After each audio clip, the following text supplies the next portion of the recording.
Right now it's live already. Okay, like I said before, this is gonna be the longest PowerPoint of all. The other ones have only um, like 50, 60. This is gonna have 91 slides. But What? yeah, but it's super, super important. Don't worry, it's more difficult for me than for you guys. Okay. Uh, I've been there, you know. And believe me, you don't want to be in my shoes. Um, Okay. so let's do it. As dynamic as possible. Give you a demonstration of everything. But many of the things that we're gonna see today, they already were discussed in class. Okay, like IAM, the share um, responsibility model, things like that. Okay, so part one is gonna be the share responsibility model. Okay, part two is gonna be IAM. Part three, AWS Trusted Advisor, AWS CloudTrail, AWS Config. The first day best practices. We will not make so much emphasis on that. AWS Security and Compliance Programs, AWS Security Resources, and the last part is optional, AWS Day One demonstration. Okay. So we're going to review and understand the key security concepts related to the shared responsibility model, and IAM. We're going to be able to describe the AWS shared responsibility model, examine IAM users, groups, and roles, describe different types of security credentials, review the AWS Trusted Advisor checks, discuss security compliance, and understand best practices on day one with the new AWS account.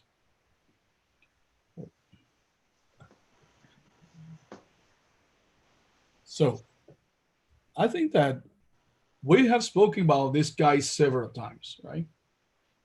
We have you even are answer questions in exams that you have to determine whose responsibility is for specific surveys or infrastructure, you know. Um, but everything that has to do with the data, you know, whatever you use in your application, everything that has to do with IAM, the roles, the users, the credentials, everything, your operating system, you have to patch it, you have to do some configurations probably. Everything that has to do with your network, when you create the VPC, you create all the security groups, all the NACLs and everything, and your firewall configuration, everything that has to do with that, that's going to be your responsibility. Also, all the data that resides in your infrastructure is going to be your problem, right? You need to encrypt it. You need to keep it safe. You need to put in place some authentication um, strategies. For example, MFA, multi-factor authentication. That's very important. Okay, so what you guys can do is on top of your password and username and password for your AWS account, you can have something else called MFA, multi-factor Multi-factor authentication, authentication. and then you can download Google Authenticator, Google Authenticator, and then you can connect your device to your AWS account. And when you log in, as a second step, you know, as a second layer of authentication, you're going to receive a text, or actually, you can open your Google Authenticator and you're going to have a code there that's going to be changing every 15 seconds, I guess, or 20 seconds. And then when you have that code, you can introduce the code in your AWS account, and then is when you can um, log in. Okay. So, what is the best practice for AWS when it comes to IAM? Um, Enable MFA for every single user. Okay. As an administrator, you should enable MFA for your users so that no one can hack their account, because for that they need to have their device And as they don't have the customer's device, they won't be able to access that unless they have some hacking strategy and they can intercept that code, which is very unlikely. Um, by the way, when you mention the word hackers, not necessarily a hacker is a bad person. Um, you can have hackers that are, like people that really, have integrity. The word that refers to the malicious people is crackers. You know, uh, so there's a big difference between hacker and cracker. Right? So server-side encryption, you have to make sure that your data is encrypted in an S3 bucket, for example, or an RDS, or um, any other services that store information. By the way, DynamoDB has server-side encryption already in place. For example, for a file system or for any data that needs that, you have to put that in place. Okay. Network traffic protection, encryption, integrity, identity. Okay. All of this, guys, have to do with you. You are the person that have to make sure that this is protected. It's your responsibility. Amazon doesn't know what data you are storing. They don't care about that. That's your problem, right? Now, AWS responsibility comes when it comes to compute, storage, database, and networking. They work on this as well, but you know, at a more granular way. If this, for example, everything that has to do with compute, like where the physical servers are, the security of the place. There's some services for storage, like uh, whatever is in the underlying infrastructure, it has to do with AWS. Okay. Of course, if you have S3, you have to enable server-side encryption, right? But taking care of that infrastructure in the background, AWS has to do with that. Okay, databases, provided the platform.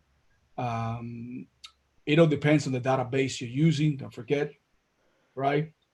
It all depends on the storage class you're using as well, because if you're using Glacier, Glacier is by default encrypted, right? So you don't have to worry about that. But if you're using S3, like I said before, you will need to encrypt it, right? Databases, if you're using RDS, you know that there's one section when you configure it that you can encrypt the database, right? But if you're using DynamoDB, like I said before, you don't have to worry about that, even though you can encrypt the environment variable, but that's something else. I'm talking about the data that is residing in that database, right?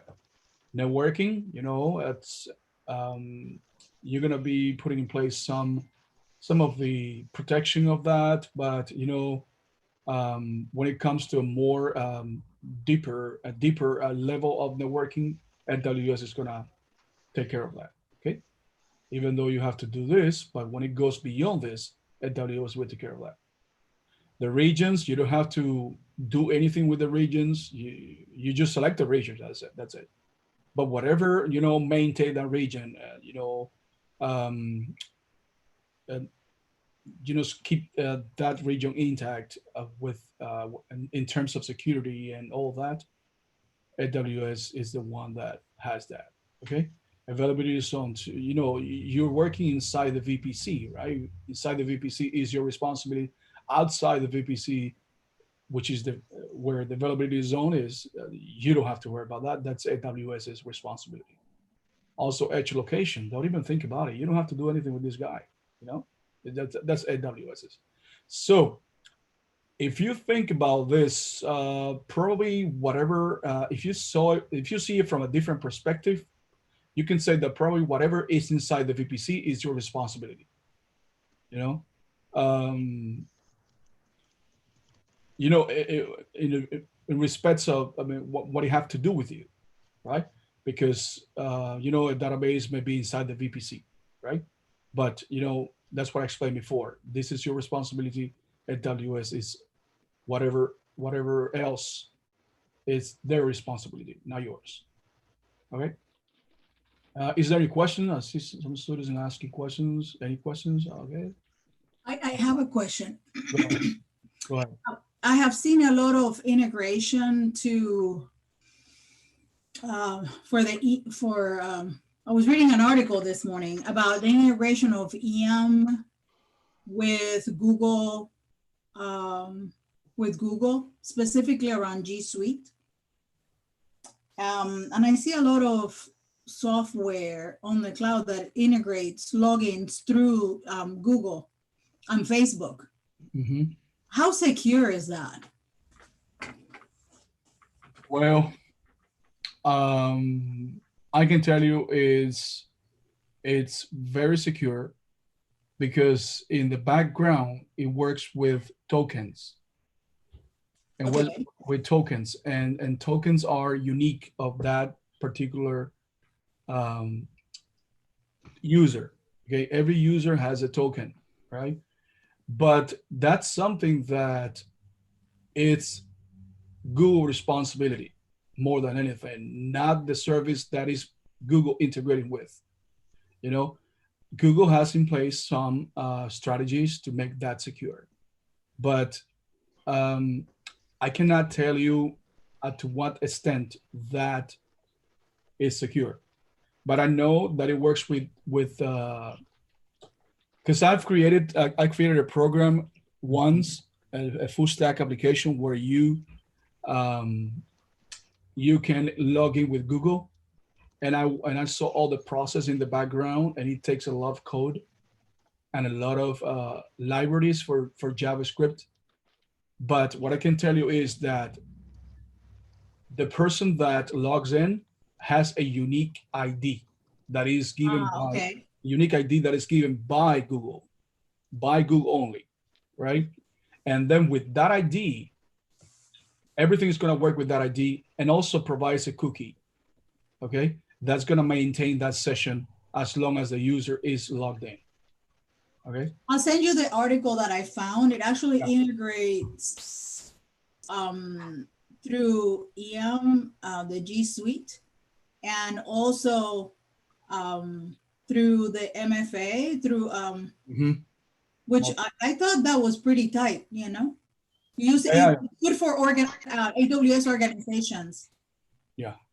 When you have MFA on top of the main credential thing, the password, the username, that's super secure. Okay, because So it's G Suite. You log in with your Google account, but yeah, it also has MFA on top of it, so you can get to your login and, AWS. and you use an authenticator. Yes, Okay, I'll send it to you. You look at it and see. And you, yeah. all right. Thank you.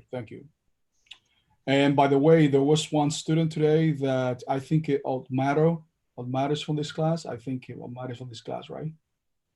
Um, yes, or Amaro. I think Amaro for the afternoon class. He said that right now, CloudFormation supports blue-green deployment. Okay, it didn't before. Now it does. Okay, so that's something that is new now. That is trending right now. All right, something very important. You are responsible for the security in the cloud. AWS is responsible for the security of the cloud. That those prepositions are very important. Okay, so whatever has to do with the security of the cloud, you know, make sure that everything outside your responsibility part is secure. Okay, everything that has to do outside the cloud, you know, I want to say outside the cloud, you know, everything that all the data centers, all the that infrastructure on the line, you know, line outside your infrastructure has to do with AWS, right? So all these guys, like we spoke before. Okay, like physical security of the data centers, control need-based access. You know, this is something that you have to understand, and it's very easy to understand as well because, I mean, we're not there physically to like a security guard standing in front of a door at a data center, making sure that nobody goes in. Okay, you know, all the securities that they have in place, like you know, secure doors, secure windows, you know, making sure that the data, the servers are secure. That when someone tries to um, mess up with the server, they're protected. All of that, right? Hardware and software infrastructure, storage decommissioning, you know, host o operating system access, logging, auditing. So they have to do with that. When it says decommissioning is when they're not using it anymore, so they can decommission it. Okay, and things like that, right? Remember that we work with the guest access, right? With the guest OS, and but the host, you know, where everything is hosted. That's AWS's, um, which is basically a physical server, right? A computer that has an operating system there, right? And I can imagine the capacity of these computers, these servers in AWS. Okay. Logging auditing, you know, network infrastructure, intrusion detection, you know, you put in place, you can use some services for AWS, right? For intrusion detection, but AWS is the one that has all these devices, IDS, intrusion detection services, and all this, you know, equipment to detect intruders. Okay, virtualization infrastructure, instance isolation, you know, we create virtual machines, right? All of this virtualization is it's there, taken care of by AWS. Okay. Now we continue with this. We have in AWS unmanaged and managed services. Okay, there's something that you need to understand. Unmanaged is it's like, for example, Amazon EC2 and Amazon EBS. Why unmanaged? Because you have to configure a lot of things there. Okay. For this one, you have to install any software. You have to patch your operating system. For this guy as well, you have to make sure that the snapshot is taken before you terminate an instance. Otherwise, you will lose all your data, right? Um, Very important. You have to select the type of storage, if it is SSD or HD. All this you have to manage it. You know, um, AC2 is infrastructure as a service, right? And AWS provides the infrastructure, but you have to manage it. Okay. Now, managed services, Amazon DynamoDB is a fully managed service. Amazon RDS is managed. You have to do some configuration there. Don't forget that the only thing that you have to take care of here is the application optimization. The rest is done by AWS. You're the one that has to um, optimize the queries, make sure that, sorry? Okay.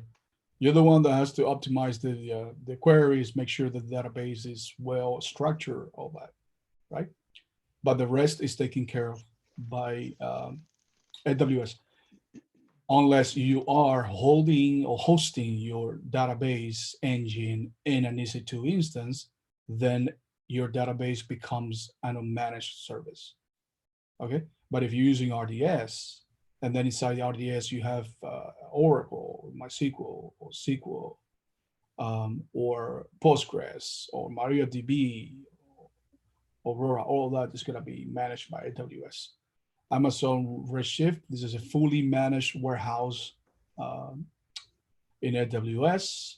Amazon Elastic MapReduce, this is managed too by AWS. This is one of the services that you're going to see in your exam, practice exams. It's very common to see that there, Right, yeah, we even saw. though even though it's not part um, of this course, you're gonna see it in the exam, and that's something that it's really contradictory. If it is not part of this exam, why are you giving it to me?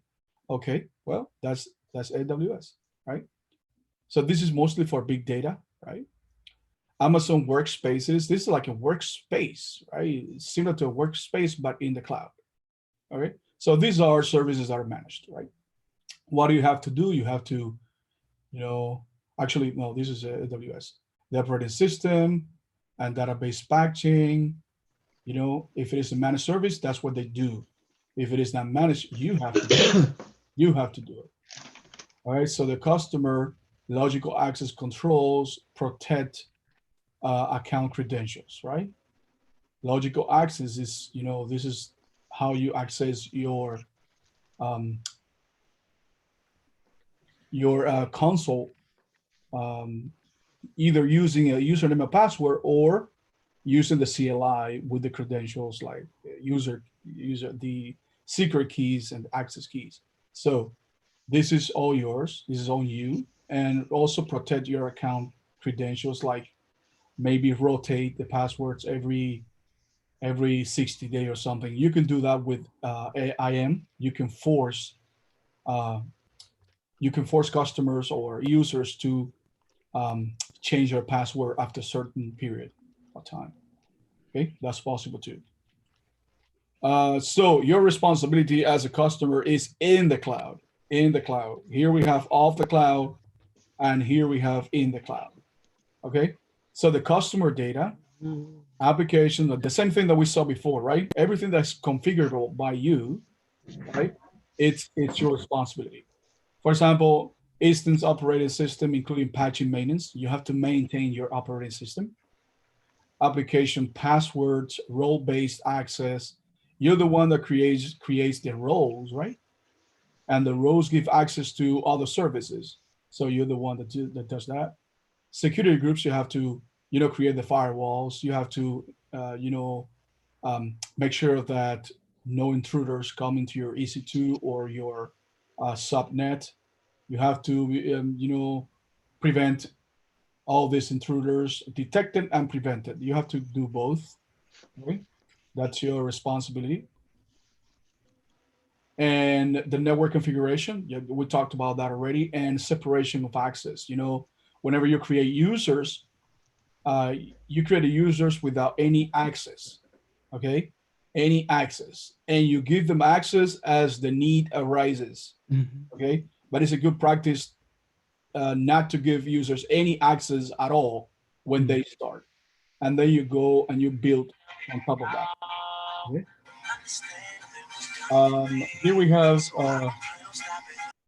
Here we have the share responsibility example, accounts and credentials. The customer responsibility, the guest OS. Remember that AWS is the host OS. We're responsible for the guest OS, the application, the security group. So we have here an S3, Amazon EC2, Oracle, the database, and the Amazon workspaces. Okay. And then responsibility of AWS, everything that has to do with the global infrastructure, the physical security of the data center, hardware and software infrastructure, network infrastructure, and virtualization infrastructure. Okay, so don't forget these guys. We spoke about them already, Mhm. but don't forget about these guys because the uh, the shared responsibility model is gonna be heavy on the exam. Okay.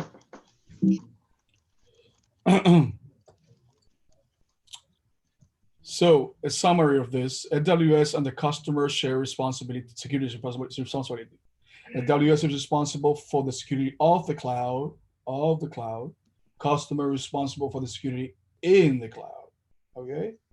This may sound a little bit obvious in an exam. They say, but believe me, there's some people that still don't remember these prepositions, and they may use at or about, and still people made a mistake. Okay. Of for AWS, in for you guys. Okay. So the customers have full control over security measures they choose to implement. AWS doesn't care about that. They give you all the control, and then you're the one that, you know, implement security in your infrastructure. Okay. Customer can use AWS Service Catalog to manage catalogs of IT services. You know, this is a service that I think I put it in the page that has all the services. Okay. This is the one that has to do with all the IT services in a company, right? You can, for example, if you want people to use a CloudFormation template to create resources, and you don't want them to do anything or not change anything in that CloudFormation template, you can put the product, which is the CloudFormation template, in AWS Service Catalog, and then people can come, your company can come here and use that template to set it up. create the resources. Okay. So also security configuration of infrastructure services are completely under the customer's control. Okay. Configurations. Everything that's configurable by you guys is your responsibility. Right. So this is the guy that's, you know, I always call this guy a tough guy. Right. Like S3 is a tough guy. CloudWatch is a tough guy. IAM is a tough guy. This guy, like S3 and CloudWatch, this guy's gonna be with you your entire life, because this is the guy that has to do with credentials. And whenever you study security in AWS, either a specialty or the other exams in the security portion, IAM is gonna be there. IAM is gonna be there for sure, because IAM is part of the security of AWS. Okay, so you have Amazon VPC here, Amazon EC2. Everybody works with IAM, all of these guys. Amazon S3, EBS, EFS, Glacier, RDS, Amazon DB, storage. Okay, these are the services that have some sort of integration with IAM. Okay. Remember that we created a Lambda function to stop an EC2 instance? Remember? By the way, I trimmed the video of that class, and I created a video that's only that. You don't have to watch the 2 hours or move the video to the end. That part, when we created in the afternoon class, I created a Lambda function that stops an EC2 instance using CloudWatch and automating the process. I did that in the afternoon class. What I did, I trimmed the video, and I posted that video on YouTube with that part only for you guys to see how important roles are, okay, when you want to access other services. A Lambda function cannot stop an EC2 instance if it doesn't have a role that gives Lambda access to EC2. There's no way in this world that a service can work with other services without a role. They need a role, and a role is permissions to work with that service. Okay. Roles have full access or limited access. It depends. In the video, I gave Lambda full access, EC2 full access. So Lambda can do anything to an EC2. Stop it, reboot it, terminate it, start it, whatever you want to do. Okay.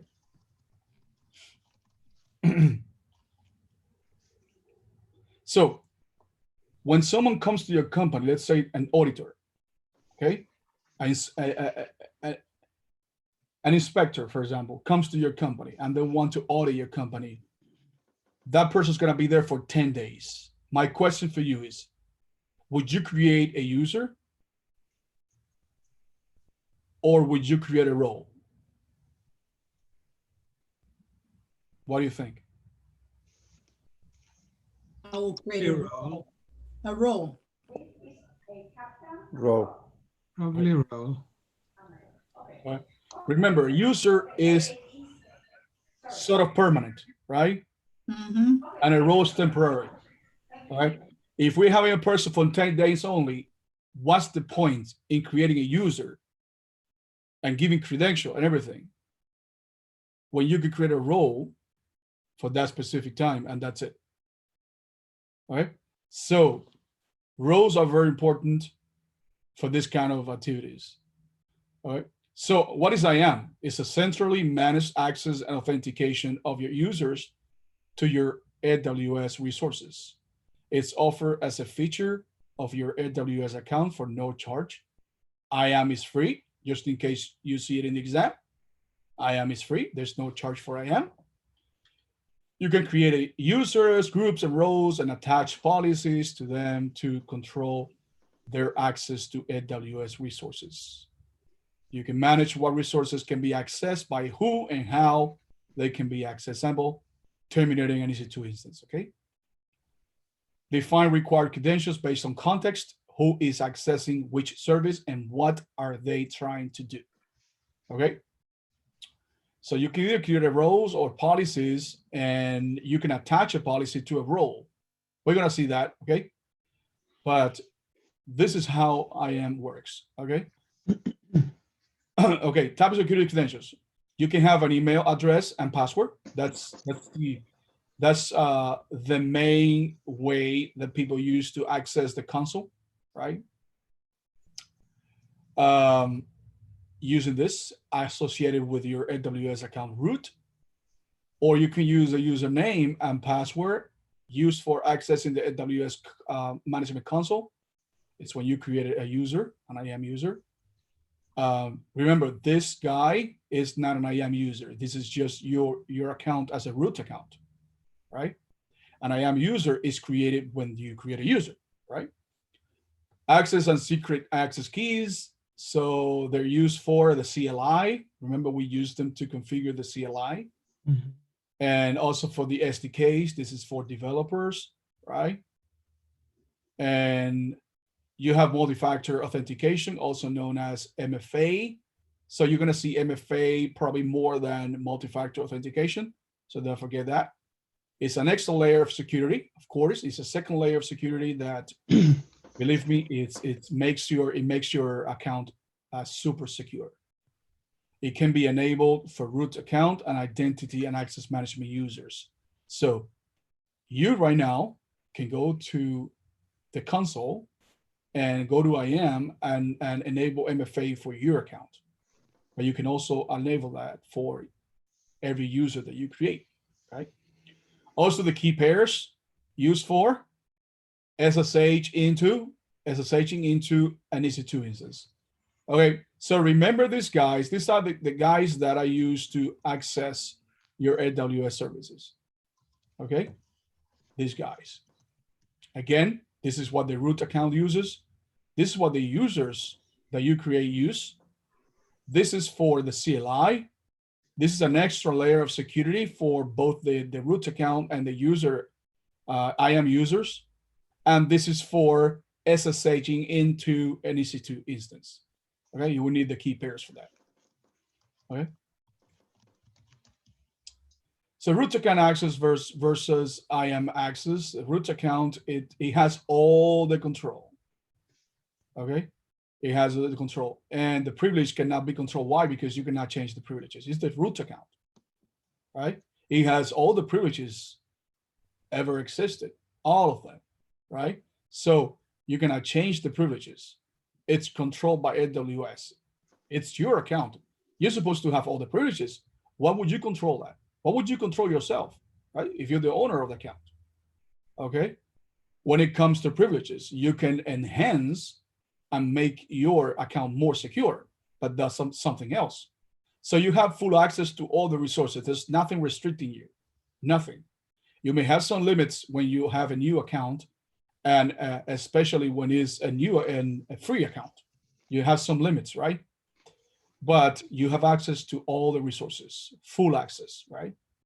Now, IAM is integration with other AWS services. You know, like we said before, you can use IAM for Lambda. You can use IAM for, I don't know, I can mention all the services, you know, it's DynamoDB, you know, all of them, they have roles, right?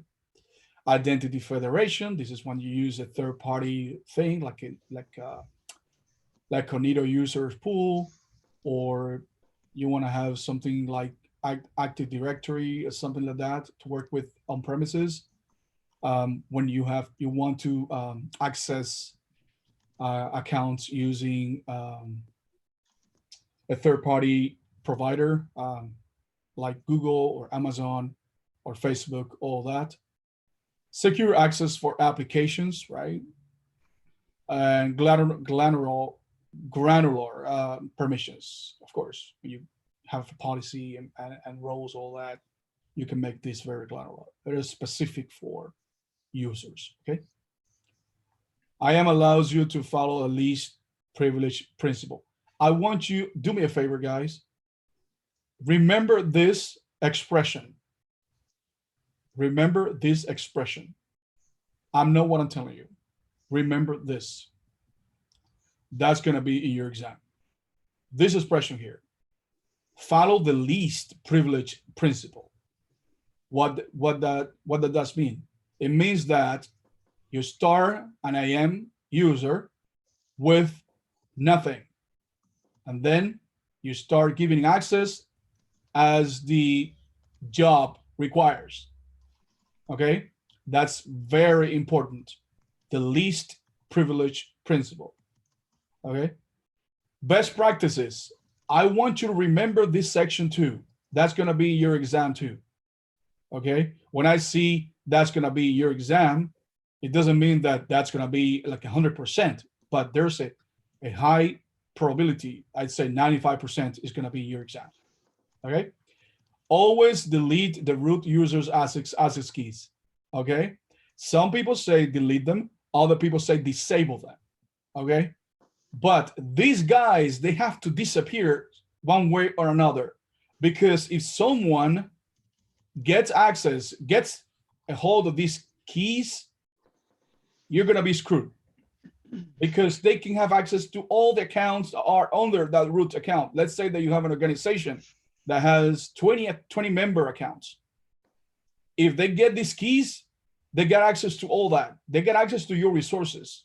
They got access probably to your encrypted credentials of your database, for example, if they're stored in secrets manager or in parameter store with systems manager. So very important that you dispose of these guys one way or another.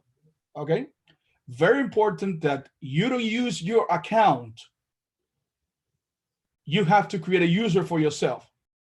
And that's what I do. Okay? I create a user named Dunieski, and then I give Dunieski administrator privileges. How do I do that? I create a group. I name the group administrators. I give the group access to the entire infrastructure, right? And then I put Dunieski inside the group. That's it, okay? And Dunieski has access to all the credentials. Of course, Dunieski is going to have some limitations. For example, everything that has to do with billing, Dunieski would not have access to that, okay? Everything that has to do with billing and money, only the root account has access to that, okay? So if you click on bills,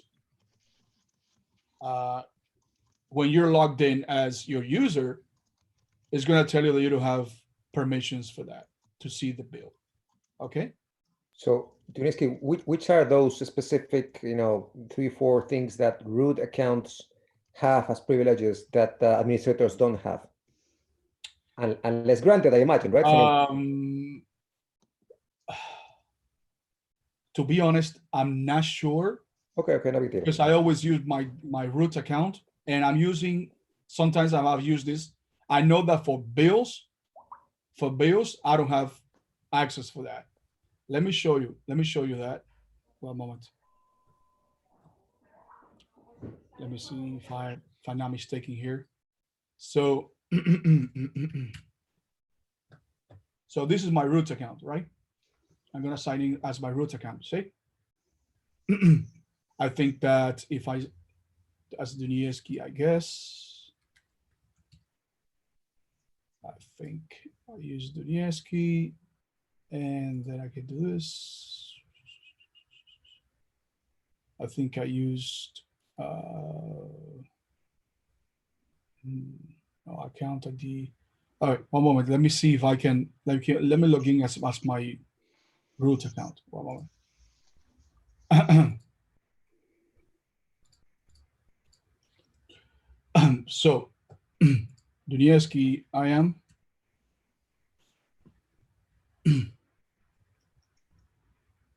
So right now I have Dunieski and Orlando. Dunieski is administrator, Orlando is administrator. If I come to this guy, let me see if I come to the dashboard. This is the website that I can use for, this is the URL that I can use to access. Let me see.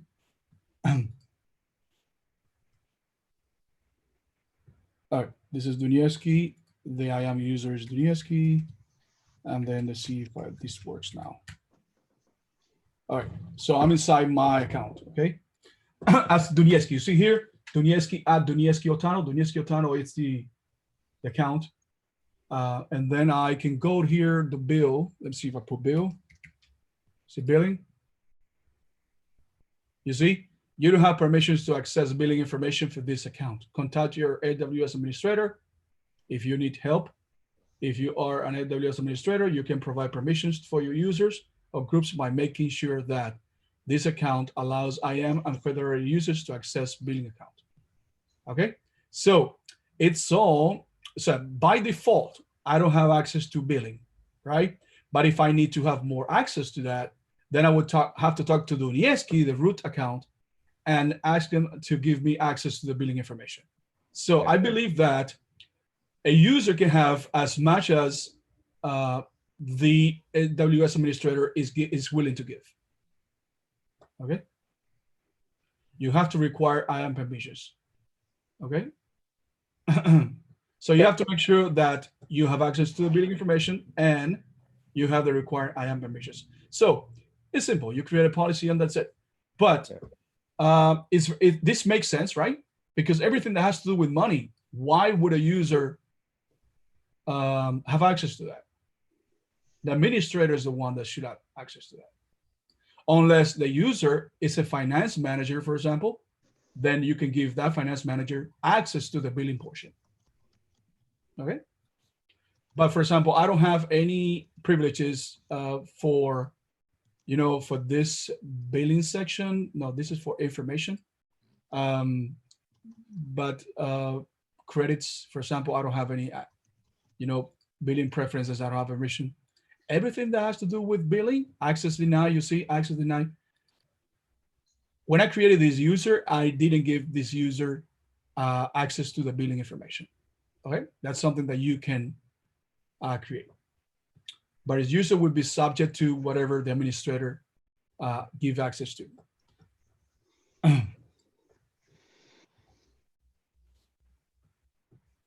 Okay.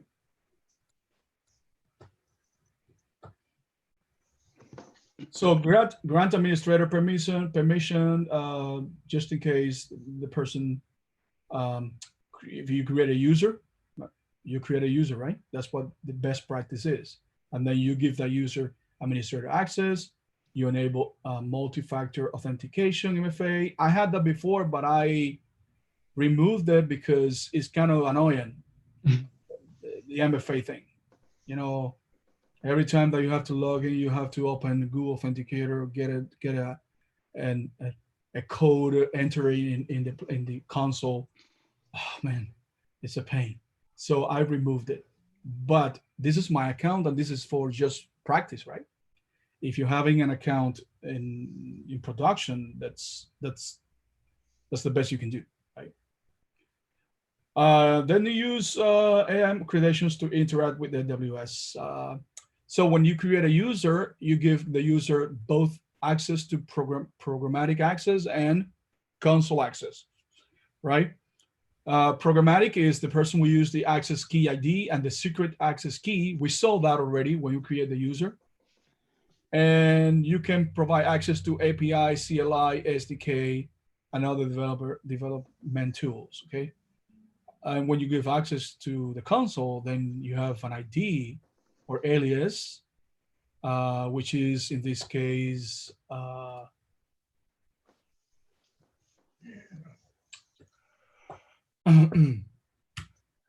So this is the ID, right? And this is the username, right? And this is the password that I created for this user. Okay? I created because I am the user, but usually when you create a user, you give the user the choice to choose their own password, okay? Unless you want to provide the password and then keep that password for security reasons, right? Just in case the user leaves the company, right? You don't have to contact the user just in case the user leaves and doesn't change the password. Then you have to do some extra configuration. So if you have the password, you don't have to go through that pain, I guess. So if enable, MFA prompts for authentication code. Okay. So IAM authorization allows users to access AWS services by granting authorization, assign permissions by creating an IAM policy, permissions determine which resources and operations are allowed to be used. All permissions are implicitly denied by default. It means that when you create the user, nothing is granted. Okay, nothing is granted. The user has no permissions whatsoever. When it says implicitly, it's something that you don't do. Explicitly is something that you do, right? It's something that you do.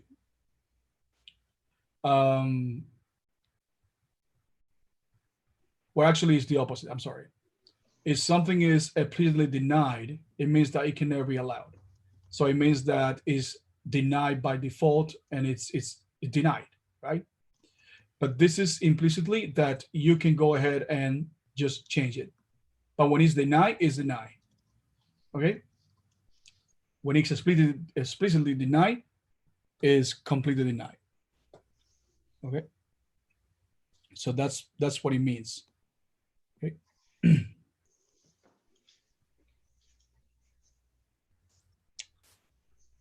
So, like I said before, there are no default permissions.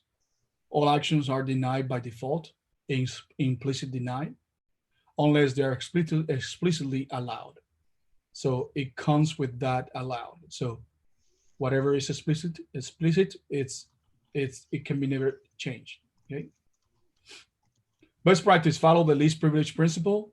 IAM is global. There's no region for IAM. When you create an IAM user, there's no region. Okay, it's global. Okay. It is not on a per region basis. It applies across all regions. Okay. So if you have an account that has Dunieski as a user, you can have Dunieski again in your whole infrastructure. Okay. Very important. And also Dunieski has to be a unique ID. No one else can have Dunieski. It's global. It's like any company. When you create a username, if the username exists already, it will tell you it's been taken. It's taken, right? So it makes sense. Multi-factor authentication, MFA, it provides increased security. In addition to username and password, MFA requires a unique authentication code to access AWS. Let me see if I still have my Google Authenticator in my phone. I think I deleted all that. Basically, guys, probably while I'm explaining this, probably you can download Google Authenticator. You can go to your Apple Store or I have it. Google Play and download Google Authenticator. And so you can use it with your AWS account from now on if you want to make it more secure, at least for the user, if you want to. So what is an IAM user? Is an entity you create in AWS. Entity that you create in AWS. It provides a way to interact with AWS. No default security credentials for IAM users. You have to create that. IAM users are not necessarily people. It can be services, right? An IAM user can be a service as well. The best practice: create a separate IAM user account with administrative privileges instead of using the root account user. That's what we said here. Okay, you create a user and give them administrator privileges. That's the best practice. So we have here an account that has John, Jessica, and the dev application one. So this can be a user too. Okay. So what is a group? It's a collection of group of users. Okay. I think that's very, obvious, right? Specify permissions for the entire group.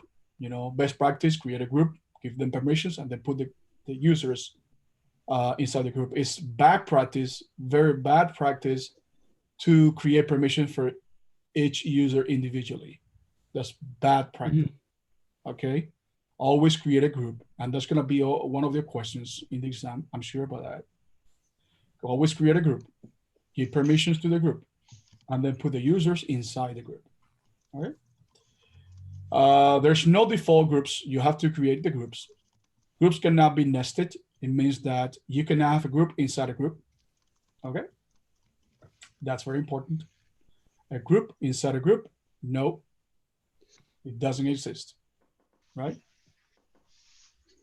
What else? A user can belong to multiple groups. Right. You can be in the developers and administrators and the testers group. Okay. Permissions are defined using IAM policies. So you create a policy for that group and then you give the group permissions. Okay. So we have here an account that has a group named developers, and then in that group developer, we have 4 users, the same users here. We're still missing Jane, right? But we have some developers here, and each of them has credentials. That's why we see these keys here. Okay. IAM roles use role to delegate access to AWS resources, right? Provide temporary access. Don't forget, a user is permanent. A role is temporary. Okay. It eliminates the need for static AWS credentials. You don't have to create credentials and give the username and password to someone that's going to be there for 2 weeks, for example. You just create a role and that's it. Okay. Eliminate that, and permissions are defined using IAM policies attached to the role, not to an IAM user or group. Okay. So if you're creating a policy and you want to give access to specific resources to that role, you attach the policy to the role, not to the user or the group, to the role. Okay, so we have a group here. We have 2 groups, admins and DevOps. We have a user named Joe and a user named Nate. And then we have Josh, Bob, and Scott. These are groups, right? And then we have roles like auditors and applications, right? So monitor, reporting, app, batch. So roles can be either for services like Lambda that needs to access an AWS service like EC2, for example, or you can have a person that has a role. Okay, so role can be both for services and for people, right? For an auditor, an internal auditor, an external auditor, a security analyst. So you create a role for that person, okay? And then you have to give them credentials to access the resources. And by the way, when you see this little icon here, oh my God, one moment. This little icon here, this little helmet, that's the icon for role, okay? Remember that before we said that it was, sometimes it's difficult for you to identify a service by the icon, okay? Because sometimes that it doesn't make sense, right? I think that IAM makes sense. Look at the IAM icon. It looks like what? Key. Like a key, right? So it makes sense. That one makes sense, right? S3 bucket makes sense too because it's actually a bucket, right? DynamoDB makes sense because it's the symbol that is universal for databases. So some services make sense, right? The helmet does too. It's a job. Yeah, but it's doing a job. Mhm. You can do a job with that role. Mhm. Okay. IAM permissions, and IAM permission determines permission they deny as explicitly deny a policy check. Yes, deny. If it is denied explicitly, it can never be allowed, so it's denied. If it is no, then the question is, are they allowed explicitly? If it is yes, allow. If it is no, deny. So whatever is explicitly deny or allow, that's what's going to happen. All right. It can never be changed. Right. Deny, when it says explicitly, you cannot do anything about it. When it says implicitly, then you can modify it. All right. IAM policies is a formal statement of one or more permissions. You attach a policy to any IAM entity, in other words, user, group, or role. What does a policy do? It authorizes the actions that may or may not be performed by the entity that enables fine-grained access control. If you have any questions that what is a JSON document that allows permissions, that allows denies allows access or denies access, that is an IAM policy or a bucket policy. So be careful with that. You have to see what services they're asking about, okay? But they're both written in JSON, okay? It uses JSON for that. I'm gonna show you an IAM policy when we finish this IAM section. I'm gonna give you a little demonstration of IAM. So what is the, this part here, a single policy can be attached to multiple entities, and a single entity can have multiple policies attached to it, all right? So it's a many-to-many relationship. The best practice, when attaching the same policy to multiple IAM users, put the users in a group and attach the policy to the group instead. Okay, we know that already. Yeah. Right? So this is an IAM policy.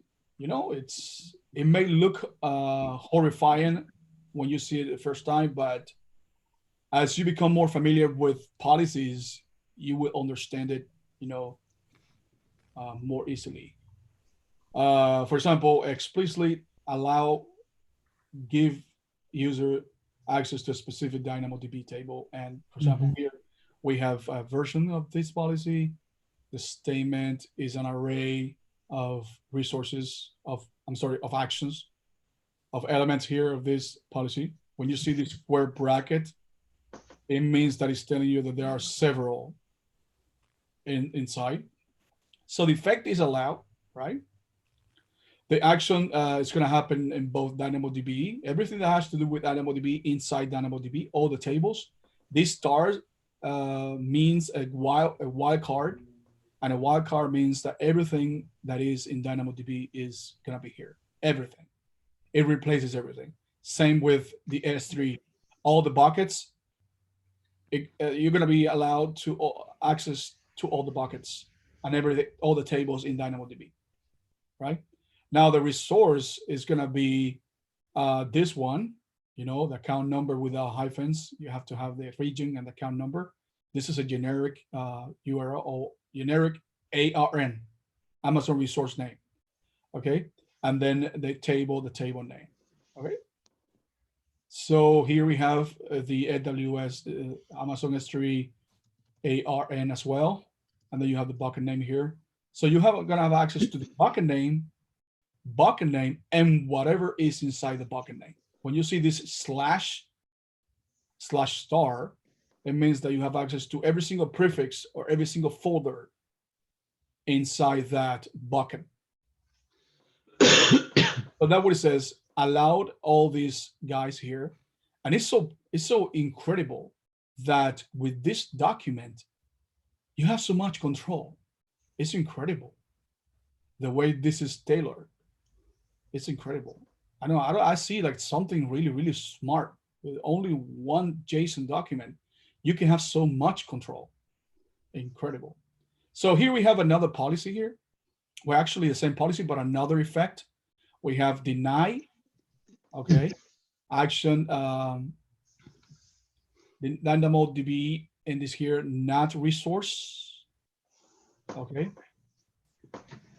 So which one do you think is gonna have the preference here? Deny. Always denies has the preference. Always. If you take a look at both effects, they have the same thing, right? They have the same elements.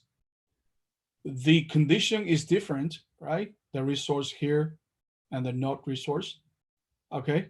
But this deny is explicit, and this allowed is implicit. I'm sorry, explicit too. But when you have an allow and deny, the deny is gonna come first. Okay, don't forget that. Deny first and then allowed. Okay. Now, if you have an IAM policy that allows access to this S3,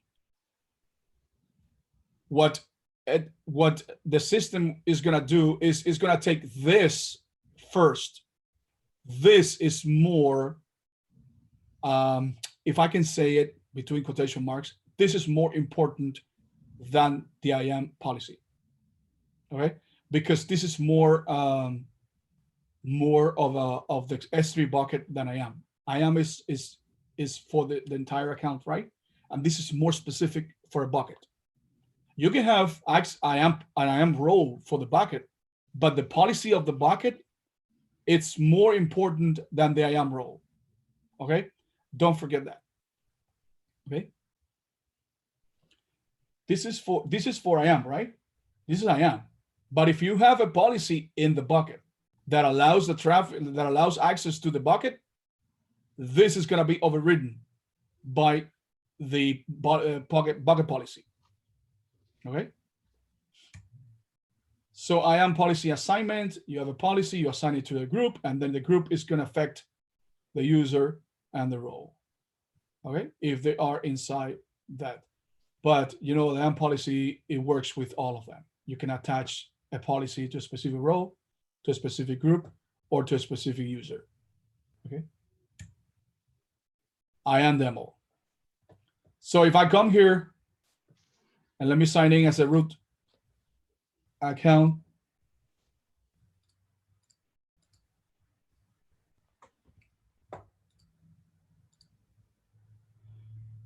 So I can come here and, you know, I have 3 groups here.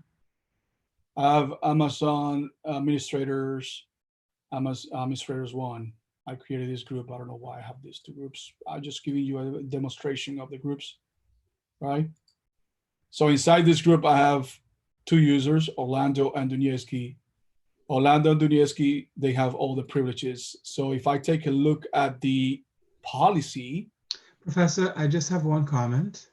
Yes, go ahead. That was super easy to just delete that that policy. So you could do that by accident very easily, but can you recover that? Nope.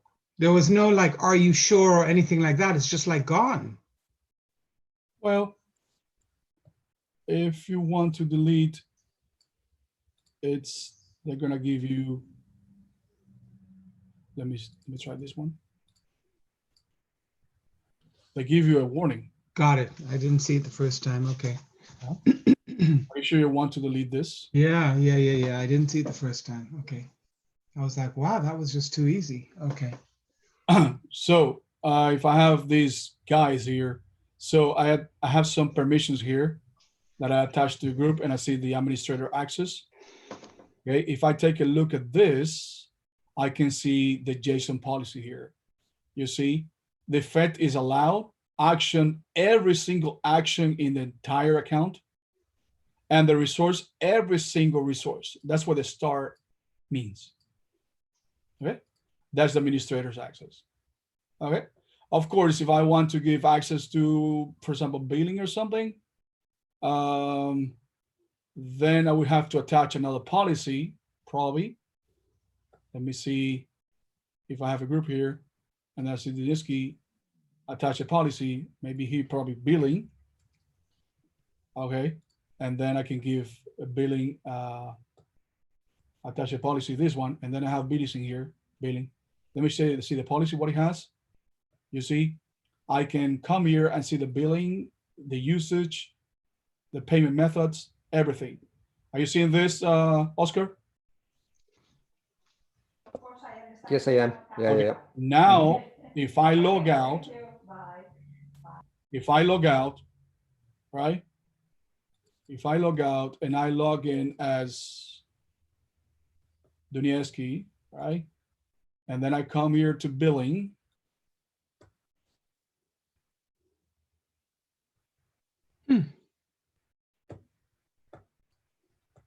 Oh, wait.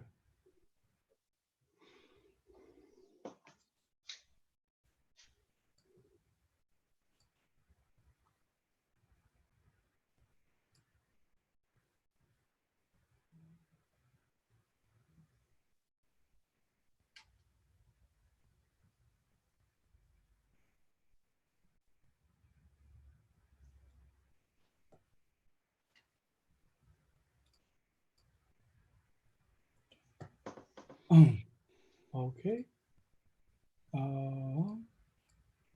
Sometimes you need to log off and log back in. That happens to me. Yeah. Let me see.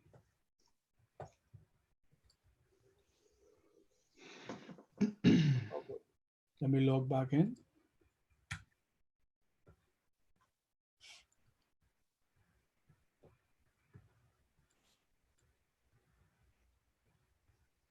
All right, this might need more. You might need more permissions. Yeah. That's interesting. That's weird Mm-hmm. because I gave access to that. But all right, at least we know that we can give more access to a user. Based Thank on you for showing this because I always have to go through the root account to get the billing. yeah. Yes. So the billing policy here. So what it does is run simulation, service, billing, select action, view billing, run simulation.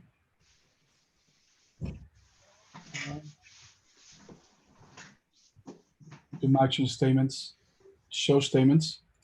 So I can see the statement. Okay. I don't know why it's not. It should work, right? It should work because it has the this billing policy here. And the JSON, what it does is it does all this, but I can have here billing. I have limited read and write.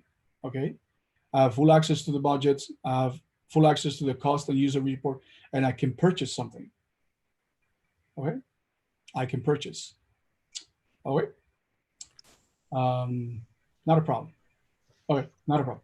So we have these groups here, and they have policies. You can attach policies, and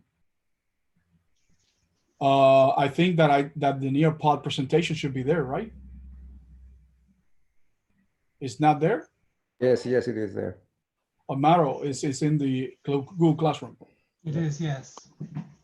All right, so we have this guy here. Well, groups, you can create groups, access advisor. You know, that's another guy, another service that shows you the service permissions granted to this group, the access advisor. Okay, I have access to everything, you see? Everything. Now, Can you go down again? Oops, sorry. Go down. Slow. Oh, you went too fast. Go up. Billing. What? Stop. And one more. we have two permissions attached to it, billing and one more. Okay, I have billing and administrator access. Okay, I have to take a look at this before. I mean, again, guys. I'll be interested in knowing how to do this. Yeah, I'll do it later when I have some time. It's just that I've never given access to a user, a billing user. I haven't seen a need for that. But I will figure it out and I'll let you know, guys know. Don't worry about that. So the user, you create a user, right? And like we saw before, we give a user a username, and then you can add another user, so you can create several users at the same time. Okay, so we can have some users here, and then you can give the user programmatic access. So this will create an access key ID and a secret access key. That's for the CLI and some API calls, and also access to the console, right? You can auto-generate this password, or you can give customer a password like this is your password. And then you will have to give the user the password, all right? But I think you can just, auto-generate the password and have the user create the new password when they sign in the next time, okay? So users automatically get the IAM user change password policy. They have a policy by default that they can change the policy when you select this, all right? So what it does is automatically attaches a policy to that user that let them change the password, okay? So you can go to the next permission, and then you can put the user in the administrator group, right? So you can create a group before you create the user. So you don't have to create a group, together with the user. That's going to be more confusing. Create a group, give the group a full access policy, like administrator, if it is administrator privileges, then put the user inside that group, and then you can come to the tag. You can give it a tag you want to. Then you can come here and review this. So it's going to have two policies attached, the administrator and the IAM user change password. That comes with default when you select that, or you enable that, okay? So you can create the user, and that's it. So it's going to give you both the access key ID and the secret access key, which they should save. So you give them to the, right? You can send them to through email, okay? And then they have here everything that's being attached to this, everything that's being done for Maria, okay? So that's how you create a user. They can use this URL to sign in, which is different from aws.amazon.com. Okay, this is a little more specific with the alias or account ID right here, Dunia Giotano, which is the root account, and then this console thing here. So that's it. Now I have four administrators, right? If I go to group and I check administrator, I can have 4 users, right? Okay, these are the 4 administrators that I have right now, right? You can remove users from the group. You can add users to the group, I believe that's going to give you a second choice to select the user you are deleting, you see? And then you can remove the user, right? So you can have a specific user and add permission for that particular user. If you want to give more permission to that user, you can attach an existing policy directly, and you can put here any policy. Let's say that I want to give, if the user is not an administrator, right? Maybe I want to give the user some access to Athena, okay? I want the user to be able to query an S3 bucket using Athena, which is a query SQL interactive service, okay? Where you can get rows and columns. Okay, you can get information from an S3 in rows and columns. Okay, so then you can review and then attach the policy to a specific user. Okay, you can create your own policy if you want to. You create your own policy. Right? This has nothing, but if you choose here a service, for example, EC2, right? Then you can do all EC2 actions here, or you can do some access level here. Like, for example, I want this user, I want to create a policy only for describing instances. I want this user. I haven't attached this policy to any user, but I'm just creating the policy to be used later. Okay, so I can come here and the user can describe a VPC, and probably the user can describe spot fleet instances. Okay, just that. I can create the policy. I can continue. Maybe if you want to put some, this doesn't need because it's for the entire EC2. You can have some conditions here. MFA require or source IP. You can add a condition. You know, condition here. If it is a request tag, a specific user or service has a tag, or you know, user ID, for example, only one user ID can do that. So you can have conditions here. Okay. So now I give the policy a name, and this is for more EC2 access policy, right? You can give a description if you want to, and then you can create a policy. Now that policy can be used for a user. I can come here and say Dunieski, I can add permission, okay, attach a policy, and then I can say more EC2 access policy. I can give it to Dunieski. In this case, it doesn't make sense because Dunieski is an administrator. But let's say that you have a user that has very limited access. So now I add permission, and then Dunieski has all those administrators and things. You see, all those guys. Okay, so he has two that are attached to the group, right? The group where I put Dunieski in had these two, and I has two that were directly applied to the user. Okay, and it says here manage policy. Why? Because I created the policy. This is AWS managed policy because AWS created this. Okay, so you can have managed and AWS managed policies. This is customer managed. Okay, so if you want to have a policy attached to the user again, you can come here and add an inline policy. An inline policy is for specifically for one user. Okay, not for the entire group. It's for one particular user or one particular service. That's okay, great. That's what the inline policy is. Okay, so this is Difficult to manage. huh?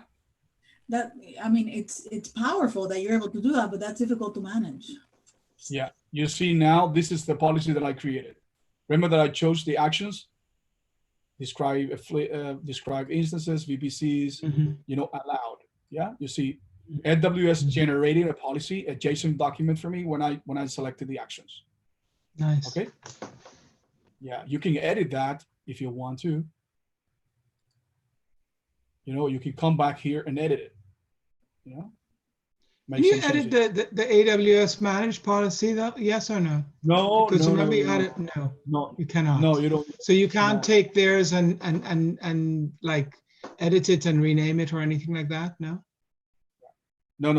You don't edit the AWS managed one. You can add things. But to you that. couldn't like copy theirs and edit theirs to make a new one. Yeah, you can do that, but I don't know if that's gonna be a conflict. You know, if Mm. I mean, there's some, for example, S3 Mm-hmm. S3 has something called policy generator. For Mm. example, if you want to generate a policy, Got it. you can come here to permissions Mm-hmm. and bucket policy. You have something Mm. called policy generator. So Mm-hmm. you can come here and just select. Choose what you want. It's the same as IAM. When you Mm-hmm. select the actions, it generates a Mm-hmm. policy. Got it. And also they have something called policy simulator, Mm-hmm. where you can test the policy. Nice. So you can choose this, Mm. an IAM policy, and then Mm-hmm. allow or deny. You can select Mm-hmm. the service, Nice. Mm-hmm. and then, um, for example, actions, delete queue, for example. You can delete the Mm-hmm. queue, and then you put the queue ARN. So you have to go there and grab the ARN. You can have some conditions and say if the ARN equals to Mm-hmm. whatever source IP or tag or anything, user ID, username, Mm-hmm. the value of the username is, let's say, Mhm. DNS key, and Mm-hmm. then add condition, and then it's going to show you Mhm. here. This is the condition. Mm-hmm. So when you finish selecting the ARN here, you're going to add the statement, Mm-hmm. and it will generate resource fees not valid, you see, because I don't Mm-hmm. have the ARN here. I have to put, Mm-hmm. or if you want to have all the actions, you can do all the actions here. Mm-hmm. And that's going to be like an administrator access. Mm-hmm. So you can come here to the dashboard and have these guys delete. You can delete the root access keys. You can have MFA, manage MFA. Okay. Activate MFA here. Mm-hmm. So virtual MFA, authenticator application install on your mobile device, right? And then continue. And then you can scan this QR code, and then your phone is gonna be connected. Mm-hmm. Okay. And then type 2 consecutive MFA codes below. Okay. And you're gonna connect your phone to that. So from that moment on, you guys are going to, you will have to enter a code that is in your Google Authenticator. You can change the password. You can have some, well, we have to be my root accounts. I am in my root accounts. I can do that here, the password.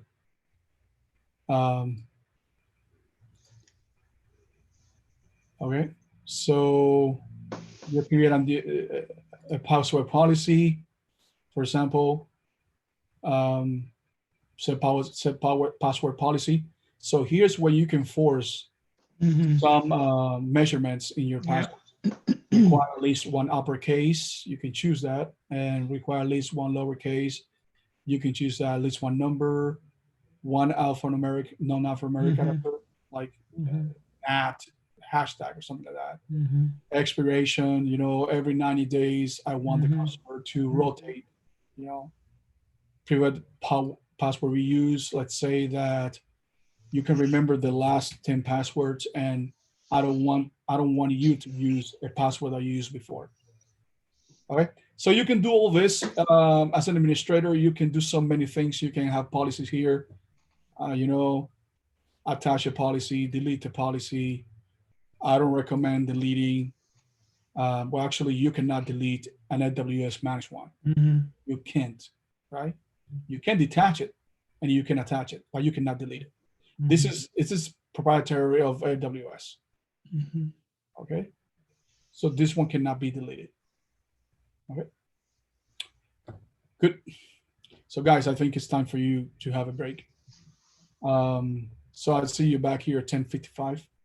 We may not have time to finish today's PowerPoint, okay? But we still may, because there's one part there that's not that important, okay? But take a 10 minutes break, and I'll see you here at 10:55.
Okay, guys, we're back. So part 3 is going to be Trusted Advisor. Very important service. Okay. It's like Trusted Advisor is like your customized cloud expert. Okay. It provides 4 of the most important performance and security recommendations to all AWS customers. So whenever you hear the word recommendations, that's for sure AWS Trusted Advisor. So Trusted Advisor provides best practices of checks in 5 categories. So we have cost optimization, performance, security, fault tolerance, and service limits. So remember that one of your exams, I think the one that we took on Monday, you had these 2 guys, fault tolerance and performance. Okay. So green means that there's no problem, right? Yellow means that there needs to be some investigation to see what's going on. And red means action recommended. Okay. So it's gonna give you this. There's 2 flavors of Trusted Advisor. You have a basic one, and you have a full Trusted Advisor, which is for other support plans. Okay, mostly for the enterprise and business enterprise ones, right? And Professor, was the basic free and then the other one not? Yeah, it's free, but it's very limited. All